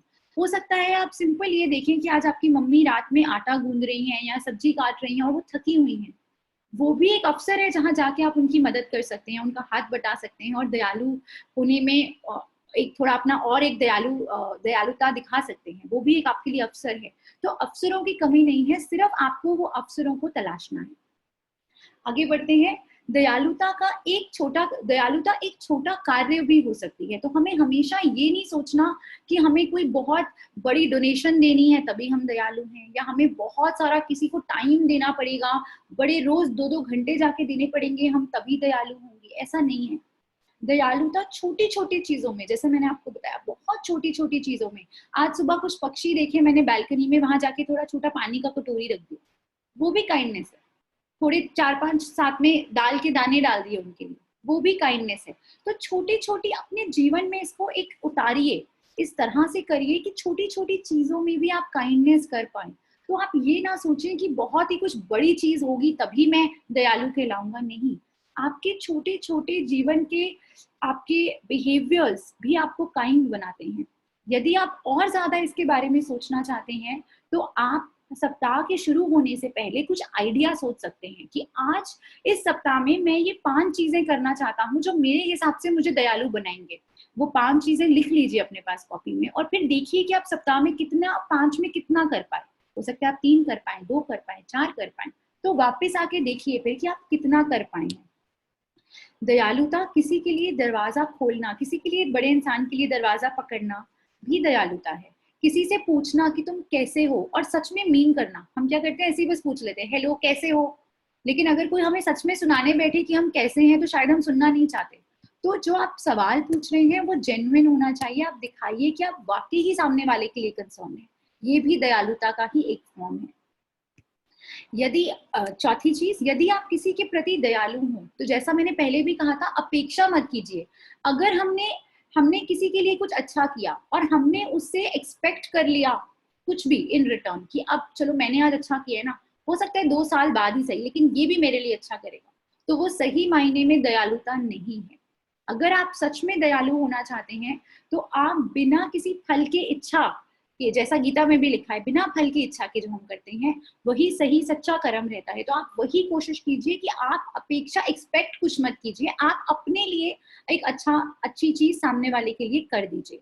यदि सामने वाला आके आपको थैंक यू बोले, तो जिन ने वो मूवी देखी थी जय हो, अगर आपको ध्यान हो सलमान खान की जो मूवी थी जय हो, तो वो क्या बोलता है कि यदि आप मुझे थैंक यू कहना चाहते हैं तो आप मुझे, मेरे लिए कुछ मत कीजिए, आप किन्हीं और 3 लोगों के लिए कुछ अच्छा कर दीजिए, है ना। तो दयालुता जो है ये कड़ी बन सकती है, ठीक है। तो आप ये कोशिश कीजिए कि आपको ये कड़ी आगे बनानी है, समाज में बनानी है। इसमें समाज को सच में इस चीज की बहुत ज्यादा जरूरत है। तो आप ये कोशिश कीजिए कि जब आपने कुछ अच्छा किया है और सामने वाला आपसे आके शायद बोल रहा है धन्यवाद या कह रहा है कि मैं क्या करूं, तो आप बोल दीजिए कि आप किसी और के लिए कुछ अच्छा कर दीजिए, वो बहुत है मेरे लिए। और अंत में जो सबसे जरूरी है, आप ये नोटिस कीजिए कि आपको कैसा लगा वो एक्ट, वो चीज करके सामने वाले के लिए। जब आपने सामने वाले के लिए दयालुता दिखाई, हो सकता है वो बेजुबान जानवर ही हो, आपको कैसा महसूस हुआ, ये बहुत जरूरी है। हो सके तो आप इसे भी अपनी वो कॉपी डायरी जो बना रहे हैं उसमें लिखिए। ये जो आप लिखेंगे कि आपको कैसा महसूस हुआ, आप यकीन मानिए आप अच्छा ही लिखेंगे, क्योंकि आपको बहुत अच्छा महसूस होगा।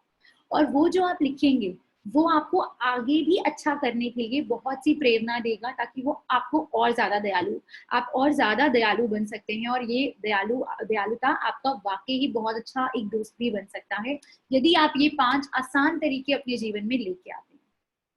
चलिए, अब समय आ गया है हमारे बूझो तो जाने के लिए, जो हमने लास्ट टाइम भी किया था। और हम इसमें, ये हमारा बूझो तो जाने हैं, आपको सही फिल्म गेस करनी है कि ये कौन सी फिल्म की कहानी है। और जो पहले 5 व्यक्ति सही से गेस करेंगे, मैं अंकित जी से रिक्वेस्ट करूंगी कि वो उनका नाम भी हमें बताएं कि किन 5 व्यक्तियों ने सही गेस किया है। तो कहानी कुछ इस प्रकार थी कि एक साधारण पहलवान था, उसने एक मुश्किल में फंसी बच्ची से मुलाकात करी जो एक दूसरे देश से अपने परिवार से अलग हो गई थी, दूसरे देश से आई थी और अपने परिवार से अलग हो गई थी। उसने मदद करने या ना करने की असमंजस को भी झेला। वो समझ नहीं पा रहा था कि क्या उसे मदद करनी चाहिए। वो बच्ची उससे अलग संप्रदाय की थी, तो वो नहीं समझ पा रहा था कि मदद करें या ना करें। फिर भी उसने एंड में जाके भेदभाव भुलाकर मदद करने की प्रतिज्ञा करी और बच्ची को अपने परिवार से मिलाकर उनकी कृतज्ञता का भी पात्र बना। तो ये एक, इस मूवी में जो किरदार था उसमें दयालुता को एक बड़े अच्छे तरीके से दिखाया गया है कि किस प्रकार से हम अपने सारे भेदभाव भुलाकर भी किसी के प्रति दयालु हो सकते हैं। तो अगर आपने जवाब दे दिया हो, मैं अंकित जी आपसे रिक्वेस्ट करूंगी कि आप प्लीज आइए और बताइए कि किन्होंने, किन बच्चों ने सही जवाब दिया।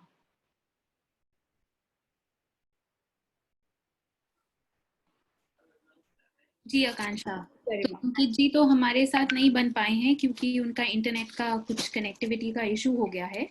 पर मेरे पास बहुत सारे बच्चों के जवाब आ रहे हैं, तो मैं सोच रही हूँ कि क्यों ना मैं आपको जवाब दे दूं। बिल्कुल। अगर पहले 5 बच्चों की बात करी जाए तो कोमल दिवाकर, पुष्पेंद्र जांगिद, सिद्धार्थ श्रीवास्तवा, कनक गुप्ता, सिमरन दिवाकर और पता नहीं कितने और बच्चे, सबने बजरंगी भाईजान का नाम दिया है। चलिए, बहुत ही बढ़िया, बिल्कुल सही पहचाना है इन्होंने। सलमान खान की मूवी थी जिसमें उन्होंने बजरंगी भाईजान का किरदार निभाया था और दयालुता का एक बहुत ही अच्छा एग्जाम्पल हम सभी के सामने पेश किया था। तो बहुत ही बढ़िया, आप सबने बड़े अच्छे से जवाब दिया। आई थिंक हम सबको समझ आया कि किस प्रकार से दयालुता भी हमारा एक बहुत ही बेहतरीन दोस्त बन सकता है और अपने जीवन में दयालुता को लाकर ही हम एक बेहतर इंसान बनने की ओर अपना कदम बढ़ाते हैं। चलिए, अब हम जा रहे हैं अपने आखिरी दोस्त की ओर, जो है क्षमा भाव। इंग्लिश में इसे हम फॉरगिवनेस भी कहते हैं। इसकी बात करें इससे पहले मैं चाहूंगी कि आप फिर से थोड़ा रूबरू होते हैं, एक एक्टिविटी करते हैं छोटी सी। अपनी आंखें बंद करिए 1 मिनट के लिए और उस इंसान के बारे में सोचिए, उस इंसान के बारे में सोचिएगा जिसने आपको कभी माफ किया है।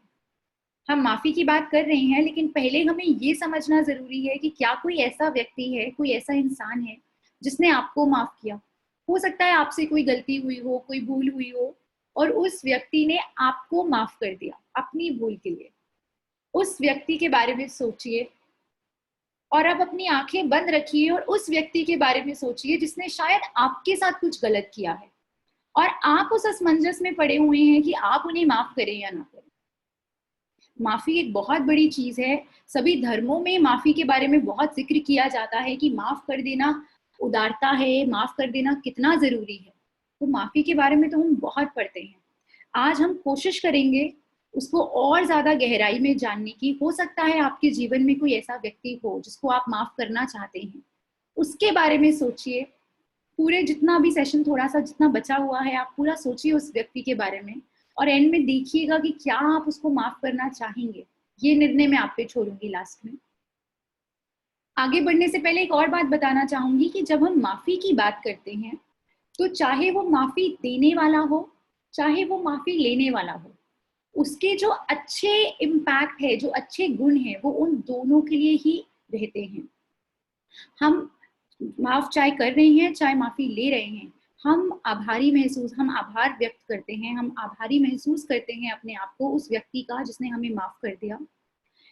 हो सकता है सामने वाला व्यक्ति, यदि आप उसे माफ कर रहे हैं, वो आपका आभार व्यक्त करे। हमें एक मोटिवेशन मिलती है आगे अपनी जीवन बढ़ाने का। होता क्या है कि जब भी हमारे साथ कुछ गलत होता है और कोई ऐसा व्यक्ति होता है हमारे जीवन में जिसने हमारे साथ कुछ गलत किया, तो जहाँ वो घटना घटती है, अक्सर ऐसा होता है हम वहीं ठहर जाते हैं। जीवन आगे बढ़ता रहता है, लेकिन हम मेंटली, मानसिक रूप पे हम उसी घटना में, उसी जगह खड़े रह जाते हैं और वही चीजें बार बार दोहराते रहते हैं और परेशान होते चले जाते हैं। इसलिए माफ करना, उसके भी बहुत गुण हैं और माफ कर देना भी एक बहुत ही बड़ी बात है। तो अब हम इसके बाद जानेंगे कि हमें माफी क्यों करनी चाहिए, या हमें क्या, पहले ये जानते हैं कि हमें क्या क्या मुश्किलें आती हैं माफ करने में।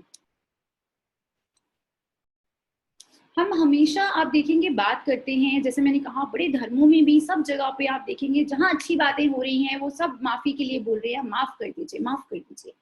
लेकिन हम क्यों नहीं माफ कर पाते? ऐसा क्या हो जाता है जो हमें माफ करने से रोकता है? इतना मुश्किल क्यों है माफ करना? तो ये 4 बातों के अलावा भी कुछ बातें हैं जो मैं आपसे बाद में शेयर करूंगी, पर पहले इनके बारे में बात करती हूँ। हम ये सोचते हैं, कई बार हमारे मन में जब किसी ने बुरा किया तो हमारे मन में ये रहता है कि अरे इसने हमारे साथ बुरा किया है, इसलिए ये सजा के योग्य है और इसको सजा मिलनी चाहिए, क्योंकि ये डिजर्व करता है कि इसको ये पनिशमेंट मिले। तो ये एक रीजन रहता है कि हम माफ नहीं करते। दूसरा, हमारे मन में हमेशा ये डर रहता है कि यदि मैंने माफ कर दिया तो दूसरी बार अगर इन्होंने हमारे साथ फिर कुछ गलत किया तो क्या मैं झेल पाऊंगी? ये एक डर रहता है जिसके कारण हम माफ नहीं करते। तीसरा एक ये भी रहता है कि अरे इन्होंने तो हमसे माफी नहीं मांगी, इन्होंने हमारे साथ गलत किया, लेकिन इन्हें रियलाइज ही नहीं हुआ कि इन्होंने गलत किया, कभी आए ही नहीं माफी मांगने, तो मैं क्यों माफ करूँ इन्हें, तो चाहिए मैं माफ नहीं करती। ये तीसरा कारण बनता है। एक चौथा कारण ये भी बनता है कि अगर मैंने माफ कर दिया तो उन्हें लगेगा कि मैं खुद का आदर ही नहीं करती, यानी कि मेरी अपनी तो कोई सेल्फ रिस्पेक्ट है ही नहीं, तो मैं माफ क्यों करूं?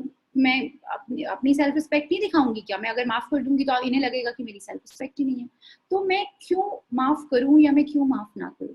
ये एक बड़ा एक असमंजस चलता रहता है। और इसके अलावा हमारी जो सोसाइटी है, मैं ये भी बोलना चाहूंगी कि कभी कभी हम किसी को माफ कर देने पे भी हमें ये लगता है कि शायद हम बेवकूफ़ी कर रहे हैं, शायद माफ कर देना सही नहीं है, शायद हम चैरिटी कर रहे हैं, तो हम तब भी डरते हैं कि माफ करें ना करें, कहीं हमें कोई सामने वाला बेवकूफ़ी ना समझ ले, वो भी एक डर बना रहता है।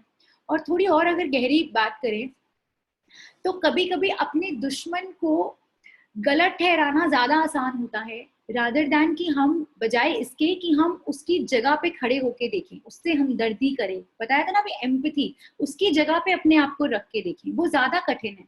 तो एक ये भी कारण बन जाता है कि हम माफ नहीं करना चाहते हैं और हम माफ करने से कतराते रहते हैं। एक ये भी होता है कभी कभी कि जब हमारे साथ कुछ बुरा होता है और सामने वाला हमसे माफी मांग रहा है, तो हम अपने मन ही मन ये धारणा बना लेते हैं कि ये हमसे छोटे लेवल पे और हम इससे ऊंचे लेवल पे हैं, बराबरी का दर्जा नहीं रहता। जो माफी मांग रहे हैं वो कभी ना, एक ये हमारे दिमाग में कहीं ना कहीं आ जाता है कि ये तो हमसे छोटा हुआ और हमसे बड़े हुए, तो अगर हम माफ कर देंगे तो हम वापस बराबर आ जाएंगे, तो हम वो भी, जो हमारा एक हाई पोजीशन हमें मिल गई है, हम वो भी नहीं छोड़ना चाहते। एक ये भी कारण बन जाता है कि हम माफ नहीं करते। और इसके अलावा मैंने ये भी देखा है कि कुछ बच्चे या कुछ बड़े लोग वो ऐसे भी बोलते हैं, अंग्रेजी में कहते हैं I forgive but I never forget, यानी कि मैं माफ तो कर देता हूँ लेकिन मैं कभी भूलता नहीं हूँ। तो मेरा बड़ा मन था कि मैं ये बात यहाँ इस सेशन में आप सबके समक्ष रखूं कि जब आप ये बोलते हैं ना कि मैं माफ कर देता हूँ लेकिन भूलता नहीं हूँ, तो इसका मतलब बच्चों सच में ये है कि आप शायद मन ही मन कभी माफ भी नहीं कर पाए। सच्चाई यही है कि वो बात आज भी आपके दिमाग में है, आप आज भी उसी जगह पे खड़े हैं जहां वो घटना घटी थी, जहां उस व्यक्ति ने आपके साथ कुछ गलत किया या आपको गलत महसूस करवाया, आप आज भी वही हैं, आप माफ नहीं कर पाए हैं। और जिस तरह हमने कृतज्ञता की बात करी थी कि अगर ना करें तो क्या होता है, सिमिलरली अगर हम किसी को माफ ना करें तो क्या होता है, ये समझना भी बहुत जरूरी है। जब हम किसी को माफ नहीं करते तो हम उसकी गलती की सजा अपने आप को दे रहे हैं। आप मानिए एक बेड़ियां सी बन जाती हैं आपके इर्द गिर्द और वो आपको उस तरह से जकड़ लेती हैं कि आप आगे जो बाकी गुणों की बात करी हमने, कृतज्ञता की, दयालुता की, आप वो भी नहीं कर सकते। फर्ज कीजिए आपने किसी के साथ कुछ अच्छा किया, ठीक है, और उसके बदले में किसी इंसान ने आपको धोखा दे दिया, तो आप उसकी सजा आने वाले उन सभी व्यक्तियों को देंगे जिनको वाकई ही आपकी मदद की जरूरत है। क्यों? क्योंकि आप आज भी वही हैं, आप आज भी उसी जगह खड़े हैं जहां आपके साथ गलत हुआ, आप आगे बढ़ ही नहीं पाएंगे। तो ये चीज समझनी बहुत जरूरी है कि जो गुस्सा, जो हम अपने आप को सजा दे रहे हैं, जो हमारे अंदर एक कड़वाहट पनप जाती है किसी और की गलती की वजह से, वो सारी माफ कर देने से दूर हो सकती है। इसीलिए माफ कर देना कहीं ना कहीं एक उचित निर्णय बनता है। अब हम जानते हैं कि किस प्रकार और हम कैसे और हमें क्यों, किन किन स्थितियों में, परिस्थितियों में हम माफ कर सकते हैं। सबसे पहले आता है इरादा। आप ये समझिए कि सामने वाले का इरादा क्या था। यदि उसका इरादा आपको दुख पहुंचाने का नहीं था, यदि वो भूल अनजाने में हुई है, तो माफ कर देने में कोई हर्ज नहीं है, आपको तुरंत माफ कर देना चाहिए। दूसरा आता है प्यार। हम ऐसे बहुत से, हम एक सामाजिक प्राणी हैं, हम बहुत से लोगों से जुड़े हैं, हम बहुत से लोगों से प्यार करते हैं, बहुत से लोग हमसे प्यार करते हैं।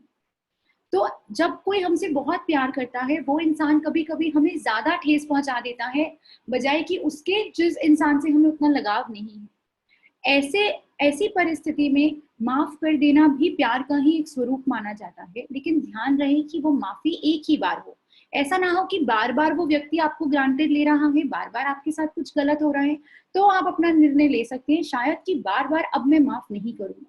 अपने आत्मसम्मान के खिलाफ जाके भी आप माफ नहीं करेंगे। लेकिन यदि आपको लगता है कि वो व्यक्ति आपसे बहुत करीबी है, आपका छोटा भाई बहन ही है, आपका कोई करीबी मित्र है, तो माफ कर देना भी प्यार का, उस दोस्ती का, उस संबंध का ही एक स्वरूप है। तीसरा, खुद के लिए, जैसा मैंने बताया, यदि हम माफ नहीं करते तो वो जो गुस्सा हमारे अंदर भरता है, जो हम अपने अंदर ही एक जेल बना लेते हैं, किसी और की गलती की सजा खुद को देते हैं, हम उससे मुक्त हो सकते हैं। उस गुस्से से, उस कड़वाहट से जो हमें कभी आगे नहीं बढ़ने देता, हम अपने फ्यूचर में नहीं जा सकते, ये हमें उससे मुक्त करता है। तो हमें खुद के लिए भी एक माफ कर सकते हैं। और चौथा, सबसे जरूरी है अंतर समझना दो चीजों में। आपने यदि किसी को माफ करा है तो उसका मतलब ये कतई नहीं हुआ कि आप उसकी गलती को उचित ठहरा रहे हैं। नहीं, आप उसकी गलती को बिल्कुल उचित नहीं ठहरा रहे हैं। आप सिर्फ उस गलती को एक्सेप्ट, आप समझ रहे हैं कि गलती हुई है, आप एक्नॉलेज कर रहे हैं, आप उसे एक्सेप्ट कर रहे हैं, और जानते हुए कि वो चीज गलत है, आप तब उसे माफ कर रहे हैं, आप उसे उचित नहीं ठहरा रहे हैं। अगर आपने किसी की गलती माफ करी है, इसका मतलब ये नहीं है कि वो इंसान बार बार वो गलती दोहरा सकता है या आपने उसे उचित ठहराया है। तो इस बात का ध्यान रखें जब आप माफी दे रहे हैं। और एक सबसे जरूरी और बात, कि हमें कभी कभी ऐसी स्थितियां आ सकती हैं, ऐसा बहुत बार होता है, मेरे साथ भी हो रखा है जीवन में, जब हमने कोई ऐसा निर्णय ले लिया जिसकी वजह से हमने कोई ऐसी भूल कर दी जिससे हमें आहत हुआ, खुद को आहत हुआ, किसी और को आहत हुआ, हमारे करीबी लोगों को आहत हुआ, या और भी किसी भी फॉर्म में कोई गलत चीज हुई है, तो खुद को माफ करना, उस गलती से बाहर आना भी उतना ही जरूरी है। ये मैं आपसे आज सबको बताना चाहती हूँ। अभी आप लोग छोटे हैं, अभी बहुत बड़ा जीवन बचा है, हो सकता है ऐसा कभी हो, और उसमें मैं ऐसी भूल की बात नहीं कर रही जो आपने जान के करी, मैं ऐसी भूल की बात कर रही हूँ ज्यादातर जो अनजाने में हुई। और इवन अगर जान के भी हो गई है तो कोशिश करें कि अपने आप को माफ करें। इस बात को समझें कि एक भूल हमें परिभाषित नहीं कर सकती, हमारे आने वाले कल को तय नहीं कर सकती।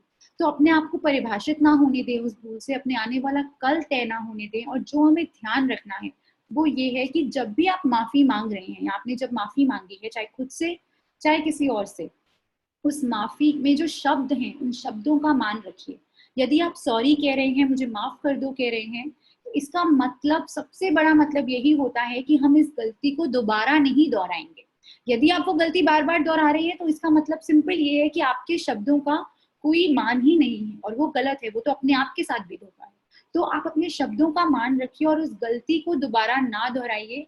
यही सबसे एक यही सीख है जो आपको आज इस, जो हमारा दोस्त है ये फॉरगिवनेस, ये हमें देती है। और अब आइए चलिए, ये एक और छोटी सी एक्टिविटी है आपके लिए। इसी एक्टिविटी के जरिए हम सीखेंगे कि क्षमा करना क्या होता है और क्षमा करना क्या नहीं होता। आपके समक्ष 10 स्टेटमेंट्स लिखी हैं, 10 वाक्य लिखे हैं, और ये नंबर्स हैं। आप फटाफट अपनी कॉपी और पेन लीजिए और देखिए कि आपके हिसाब से, आपने जितना अभी तक समझा है क्षमा भाव को, आपके हिसाब से क्षमा करना क्या होता है और क्षमा करना क्या नहीं होता है। मैं वाक्य भी साथ साथ पढ़ देती हूँ आपके लिए। पहला है, किसी की बार बार दोहराई हुई गलती को जाने देना, किसी की मासूम गलती को माफ करना, भूल जाना या दिखावा करना कि ऐसा हुआ ही नहीं, किसी की गलती से हमें पहुंचे दुख को खत्म करना, बदले की भावना को जाने देना, किसी की गलती को सही ठहराना, लोगों को अपने साथ बुरा बर्ताव करते रहने देना, दया और अनुग्रह को गले लगाना, अपने अपराधी से आगे बढ़ने का निर्णय और फिर से दोस्ती कर लेना।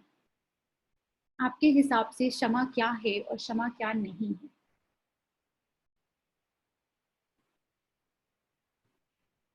थोड़ा सा समय आपको और देंगे ताकि आप इसे पूरा कर सके।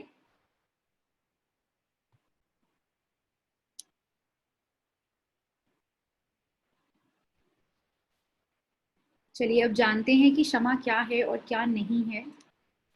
पहले क्षमा करना क्या होता है। किसी की मासूम गलती को माफ कर देना, जहां हमने बात की थी इरादा की, कि यदि इरादा वैसा नहीं था, अगर इरादा हमें दुख पहुंचाने का नहीं था तो माफ कर देने में कोई हर्ज नहीं है, माफ कर देना चाहिए। बदले की भावना को जाने देना, एक वो जो फीलिंग है कि हम इससे बदला लें, क्योंकि इसका तो कोई अंत ही नहीं है, ये तो फिर साइकिल बन जाएगा, आप उनसे बदला लेंगे, वो आपसे बदला लेंगे, फिर से आप लेंगे, फिर से वो लेंगे, ये तो एंडलेस है। इस पे फुल स्टॉप लगाना, इस पे विराम लगाना बहुत जरूरी है। इसलिए उस भावना को जाने देना ही क्षमा करना है। किसी की गलती से हमें पहुंचे दुख को खत्म करना, जैसा कि मैंने कहा कि वो जो दुख हमें मिलता है वो गुस्से का रूप लेता है और हमें बेड़ियों से जकड़ लेता है, उसको जाने देना। हमें स्वयं को आजाद करना है उस नकारात्मक सोच से, उस परिस्थिति से, उस घटना से जो हमारे साथ उस वक्त घटी थी, हमें खुद को आजादी देनी है, तो वो भी क्षमा करना है। अपने अपराधी से आगे बढ़ने का निर्णय लेना, यानी कि अपने फ्यूचर में, अपने भविष्य में देखना और उस गलती को पीछे रहने देना, ताकि वो गलती अब आपको और ज्यादा नुकसान ना पहुंचाए, आपको और ज्यादा इम्पैक्ट ना करे, तो आप आगे बढ़िए। और आखिर में दया और अनुग्रह को गले लगाना, ये भी यानी कि दयालुता, ये भी हमारे, देखिए आप ये समझ जाइए, हमारे तीनों दोस्त आपस में साथ रह के चलते हैं, एक एक दोस्त अलग अलग नहीं मिलेगा हमें। तो हमें अगर करना है तो कोशिश कीजिए कि तीनों से साथ में दोस्ती करेंगे, ठीक है। तो ये भी जो दयालुता है वो भी क्षमा के साथ ही आती है। और ग्रेटफुलनेस यानी कि कृतज्ञता, वो भी क्षमा के साथ ही आती है। चलिए अब ये जरूरी है, ये जानते हैं कि क्षमा करना क्या नहीं है। किसी की बार बार दोहराई हुई गलती को जाने देना, वो क्षमा करना नहीं हुआ, क्योंकि ना तो वो व्यक्ति कुछ सीख रहा है और ना आपका आत्मसम्मान वहीं पे अडिग है, क्योंकि उसको बार बार लगेगा कि अरे मैं जब भी गलत करता हूँ ये तो जाने देते हैं, तो वो क्षमा करना नहीं हुआ। उस ऐसे प्रिटेंड करना या ऐसे दिखावा करना कि मेरे साथ तो कुछ गलत हुआ ही नहीं, भूल जाना, बिल्कुल दिमाग से निकाल देना, वो भी क्षमा करना नहीं हुआ। आपको एक्सेप्ट करना भी बहुत जरूरी है। अगर यदि हम एक्सेप्ट नहीं करते कि हमारे साथ कुछ गलत हुआ है और सिंपली उसको भूल जाते हैं, धकेल देते हैं उसे अपनी सोच से, तो वो भी हमारे लिए, मानसिक स्वास्थ्य के लिए अच्छा नहीं होता। लोगों को अपने साथ बुरा बर्ताव करने देना, ये तो बिल्कुल ही क्षमा नहीं है। हम किसी भी वे में किसी को भी ये हक नहीं दे सकते कि वो हमारे साथ जैसे मर्जी चाहे बर्ताव करे, तो वो क्षमा नहीं हुआ। हम क्षमा करने से सामने वाले को ये लाइसेंस नहीं दे रहे हैं कि वो हमारे साथ बुरा करता रहे, बिल्कुल भी नहीं कर रहे हैं। किसी की गलती को सही ठहराना, जैसे मैंने कहा था लास्ट में, अभी 2 स्लाइड पहले, कि हम किसी की गलती को सही नहीं ठहरा रहे, यही अंतर हमें समझना है। हम मानते हैं कि वो गलत था, हम खुद, हमें पता है वो गलत था, हम तब भी उसको माफ कर रहे हैं क्योंकि हम अपने आप के अंदर कड़वाहट नहीं रखना चाहते। और आखिरी, फिर से दोस्ती कर लेना। हो सकता है बहुत से बच्चों ने फिर से दोस्ती कर ला, क्षमा क्या है में लिखा होगा, पर मैं आपको समझाती हूँ कि ये क्षमा क्यों नहीं है। दोस्ती करना ना करना एक बात का निर्णय है। पहले सबसे जरूरी है कि हमें माफ करना है या नहीं करना उस व्यक्ति को। यदि आप ये निर्णय लेते हैं कि आप माफ करेंगे, तो उसके अगला स्टेप आता है कि आप अब उस व्यक्ति से किस लेवल की दोस्ती रखना चाहते हैं, उसको अपने जीवन में कितना स्थान देना चाहते हैं। ऐसा जरूरी नहीं है कि अगर आपने किसी को क्षमा करा है, माफ करा है, तो आपको जबरदस्ती उनसे दोस्ती करनी ही है, ऐसा जरूरी नहीं होता। वो आपका निर्णय होता है और आप खुद भी ले सकते हैं। सेशन हमारा बिल्कुल ऑलमोस्ट खत्म हो चुका है। जाते जाते लास्ट में मैं आपसे कुछ बात करना चाहूंगी। यदि आपको लगता है कि आज इस सेशन के बाद आप अब कहीं ना कहीं किसी के प्रति कृतज्ञता दिखा सकते हैं, दयालुता दिखा सकते हैं, और सबसे ज्यादा जरूरी किसी को क्षमा कर सकते हैं, तो आज आप जरूर सोचिएगा कि उस व्यक्ति के बारे में जिसके बारे में आप शायद चिंतन कर भी रहे थे पूरे सेशन में, जिसको आप क्षमा करना चाहते हैं।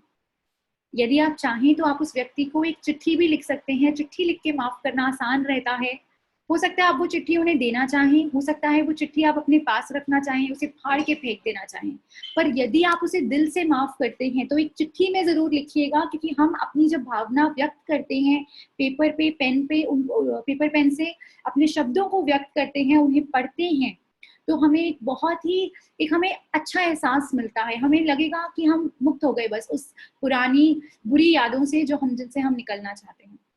और एक और बहुत जरूरी बात आपको बताना चाहूंगी यहाँ पे, कि ऐसा जरूरी नहीं होता कि जब हम किसी को माफ कर रहे हैं कि वो व्यक्ति हमारे समक्ष होना चाहिए, या ऐसा भी जरूरी नहीं है कि वो व्यक्ति हमसे माफी मांगे।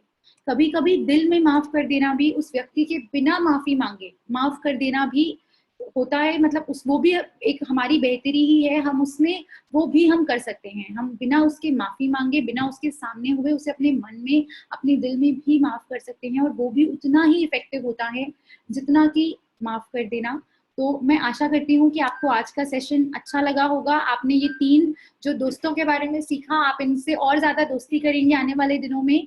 और इनके अलावा भी, जैसा मैंने कहा था शुरुआत में भी, कि हमारे ऐसे बहुत से और दोस्त हैं जो हमें एक अच्छा इंसान बनाने के लिए प्रेरणा देते हैं, और हम आने वाले सेशंस में कोशिश करेंगे कि उन सभी दोस्तों से आपको किसी ना किसी फॉर्म में रूबरू कराते रहें।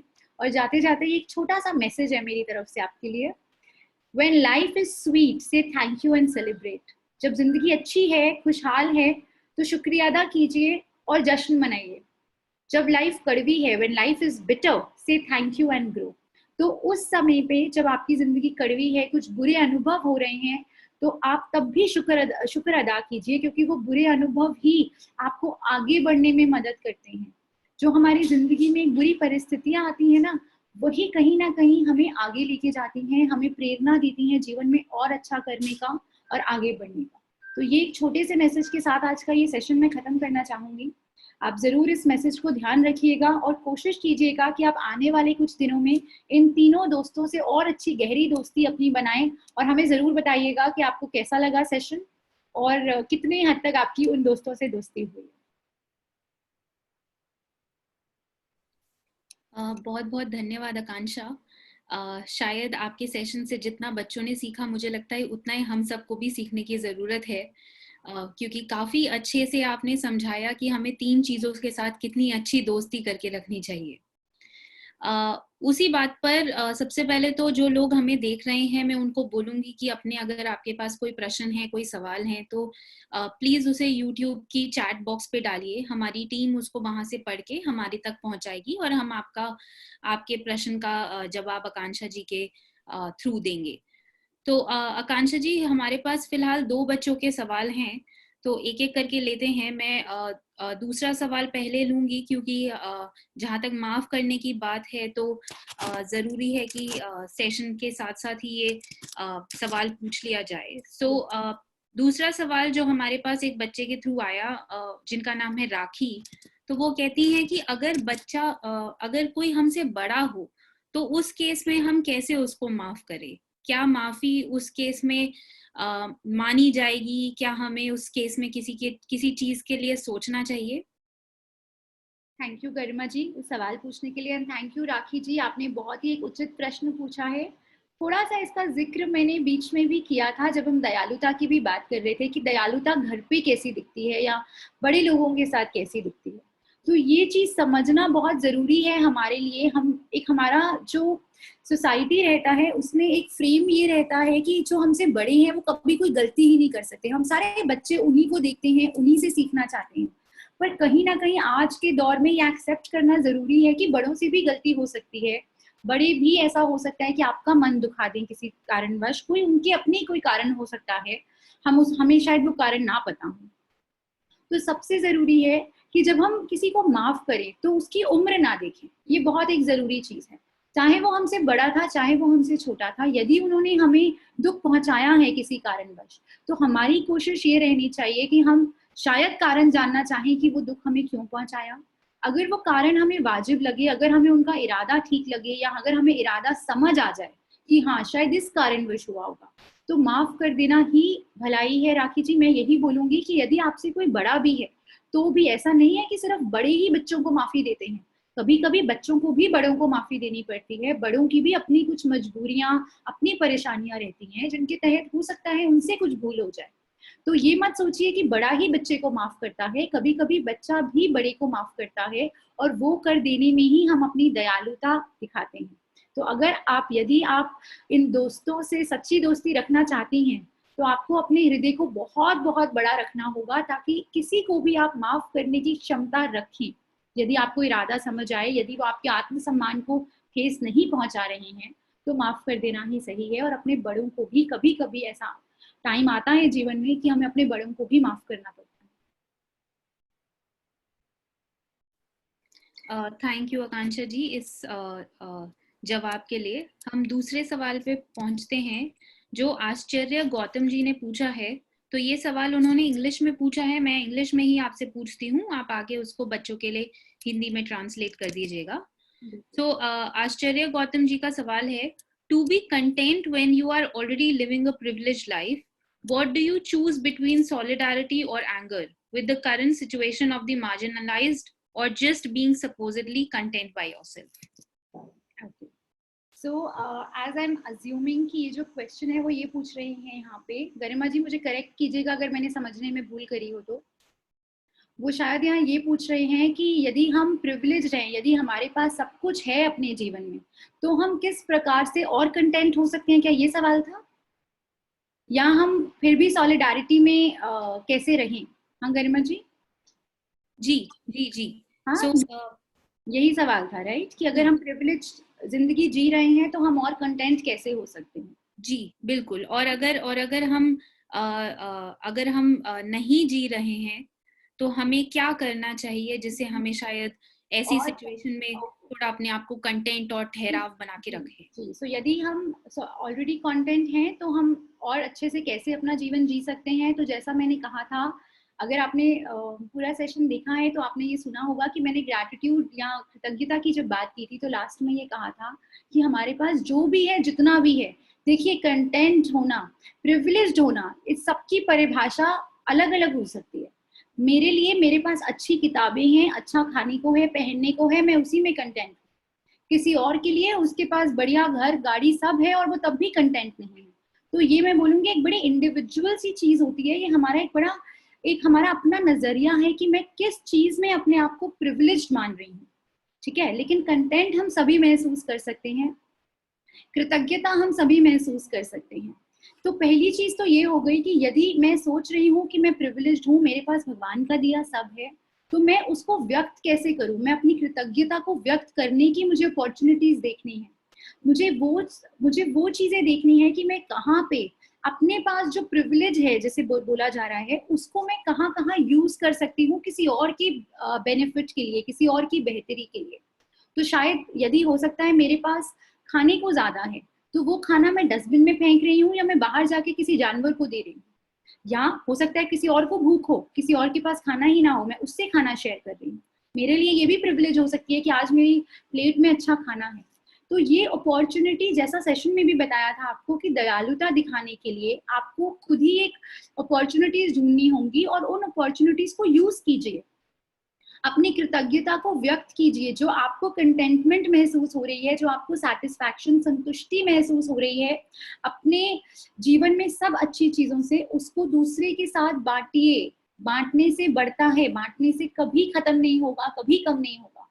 तो आप उसको आगे और बांट सकते हैं। इसी प्रश्न का जो दूसरा पार्ट है कि अगर हम मार्जिनलाइज्ड फील कर रहे हैं या अगर हमें लगता है कि हमारे पास नहीं है, तो हम क्या कर सकते हैं? तो मैं ये बोलूंगी कि आप किसी से तो बेहतर होंगे, आप अपने से नीचे वाले को देखिए और उन्हीं की मदद करने से शुरुआत कीजिए। कभी कभी ऐसा होता है कि जब हम अपने बारे में बहुत ज्यादा फोकस कर लेते हैं, जब हम बार बार ये सोचते हैं कि हमें ये चीज भी चाहिए, हमें वो चीज भी चाहिए, ये हमें कैसे मिल सकता है, वो हमें कैसे मिल सकता है, तो इस पूरी जद्दोजहद में हम इतने ज्यादा कंज्यूम हो जाते हैं अपनी ही चीजों से कि हम बाहर, हमारी जो एक सोच है वो आगे जा ही नहीं पाती।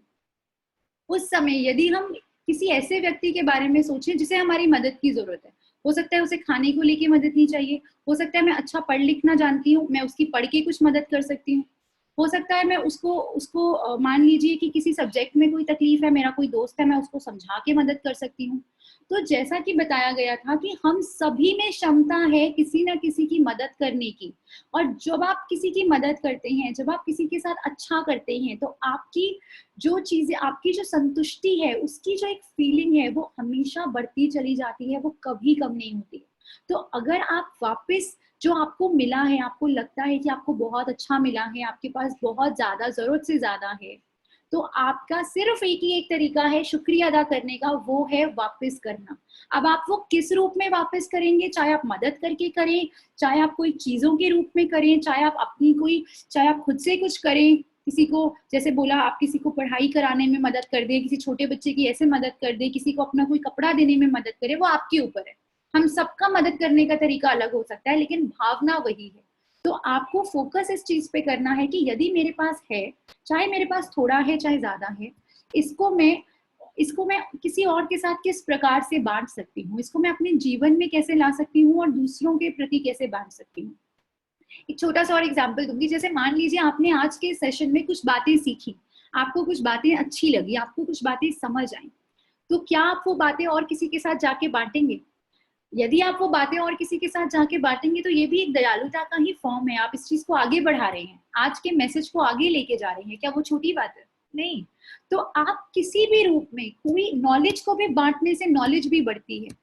आप किसी भी चीज जो भी आपके पास है उसको शेयर कीजिए। ये मत ज्यादा सोचिए कि हम प्रिविलेज्ड हैं या हम मार्जिनलाइज हैं, क्योंकि प्रिविलेज और मार्जिनलाइज मेरे हिसाब से एक ऐसी टर्म्स हैं जो इंडिविजुअली गवर्न होती हैं। इनका बहुत हद तक मेरा अपना परसेप्शन मैटर करता है। हो सकता है मेरे पास ज्यादा कुछ नहीं है, लेकिन मैं तब भी बहुत खुश हूँ, क्योंकि मैं उतने में ही खुश हूँ, मुझे और नहीं चाहिए।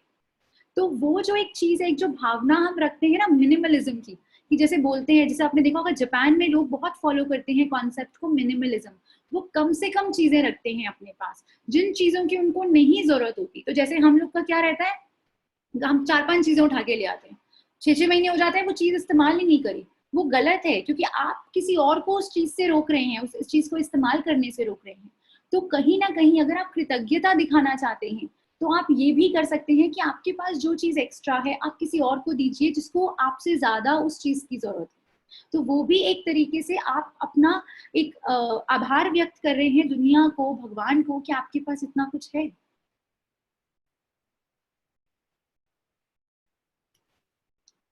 जी आकांक्षा, इसी का एक एक्सटेंशन है जो बच्चे ने ही वापस पूछा है, फिर भी मैं आपको चाहूंगी अगर आप उस पर 2 लाइनें और ज्यादा ऐड कर सके।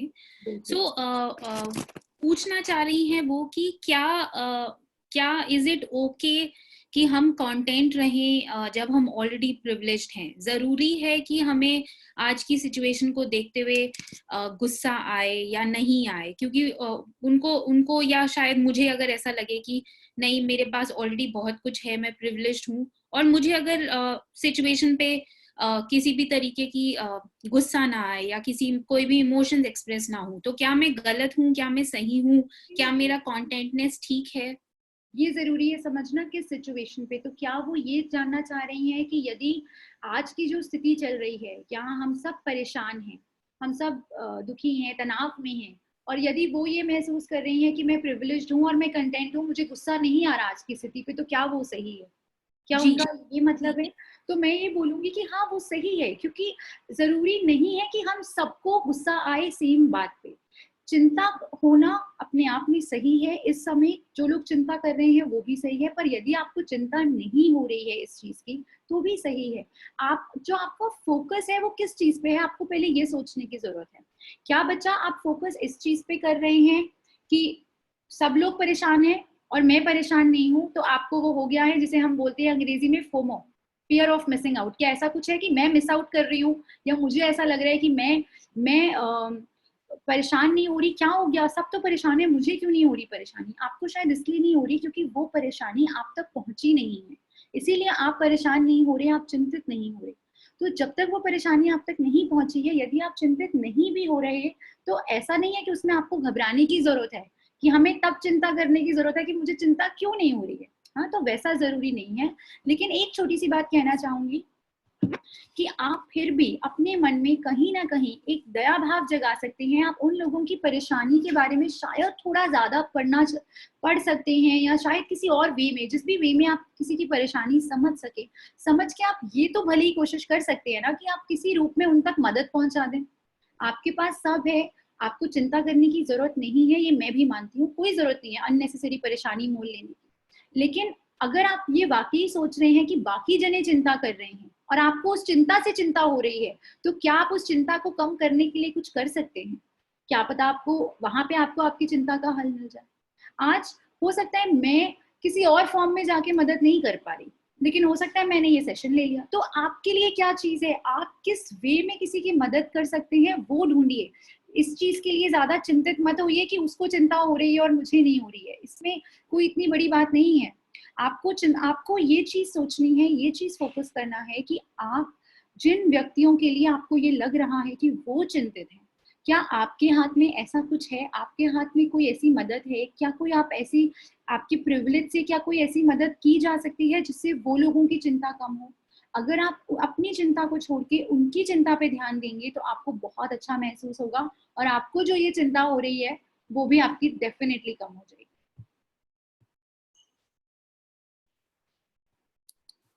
थैंक यू आकांक्षा, मुझे लगता है आपने काफी अच्छे से एक्सप्लेन कर दिया। क्योंकि अब आपने गुस्से का सवाल उठाया, तो एक बच्चे ने सवाल पूछा है जिनका नाम IS वर्ल्ड करके है यूट्यूब पे। सो वो बड़ा ही मजेदार सवाल है। वो कहते हैं कि हम गुस्से पे कंट्रोल कैसे करें। तो मैं उस बच्चे से ये बोलना चाहूंगी कि गुस्से के ऊपर हम अपना पूरा एक सेशन लेंगे, और आपको वेट करना पड़ेगा उस सेशन तक का, क्योंकि हम पूरा सेशन में सिर्फ यही बात करेंगे कि गुस्सा क्या होता है, क्यों आता है, और हम किस प्रकार से उसे कंट्रोल कर सकते हैं। तो वो थोड़ा सा आपको उसके लिए इंतजार करना पड़ेगा, क्योंकि आज के सेशन में गुस्से पे बात नहीं करेंगे, क्योंकि आज का टॉपिक गुस्सा नहीं था। तो गुस्से के बारे में हम तभी बात करेंगे जब वो वाला सेशन हम लेंगे। जी जी जी। सो एक काम करते हैं, अब मेरे ख्याल से समय हो गया है, तो हम इस सेशन को यहीं रैप अप करते हैं। सो पहले तो आकांक्षा जी थैंक यू, बहुत बहुत धन्यवाद। मुझे लगता है आपका सेशन बहुत ही यूजफुल रहा सबके लिए। काफी बच्चों के सवाल आए, और मेरे ख्याल से आपने सारे सवालों के जवाब बिना पूछे ही दे दिए। सो उसके लिए बहुत बहुत शुक्रिया। जो बच्चे हमें देख रहे हैं उनकी जानकारी के लिए अगले हफ्ते भी हमारे 3 सेशन प्लान है। सो अगर हम सोमवार की बात करें, मंडे को शाम को 5 बजे आपकी करियर क्लास होगी, जिसमें करियर एज अ पॉलिटिशियन के बारे में घनश्याम तिवारी जी आएंगे और आपको इंफॉर्मेशन देंगे। फिर उसके बाद बुधवार को, वेडनेसडे को दोबारा से हमारी एक क्लास होगी जिसमें रेज्यूमे राइटिंग और CV बनाने के लिए स्किल्स का डिस्कशन होगा। और फिर उसके बाद फ्राइडे, शुक्रवार को दोबारा से शाम को 5 बजे सेशन होगा कि अपना लक्ष्य कैसे तय करें, कैसे अपने आप के लिए आगे एम करे चीजों को, क्या आपकी स्ट्रैटेजी रहनी चाहिए। सो बच्चों, आगे के हफ्ते के लिए अपने प्लान बना के रखिए और अगले हफ्ते मिलते हैं। थैंक यू एवरीबॉडी, धन्यवाद, नमस्कार।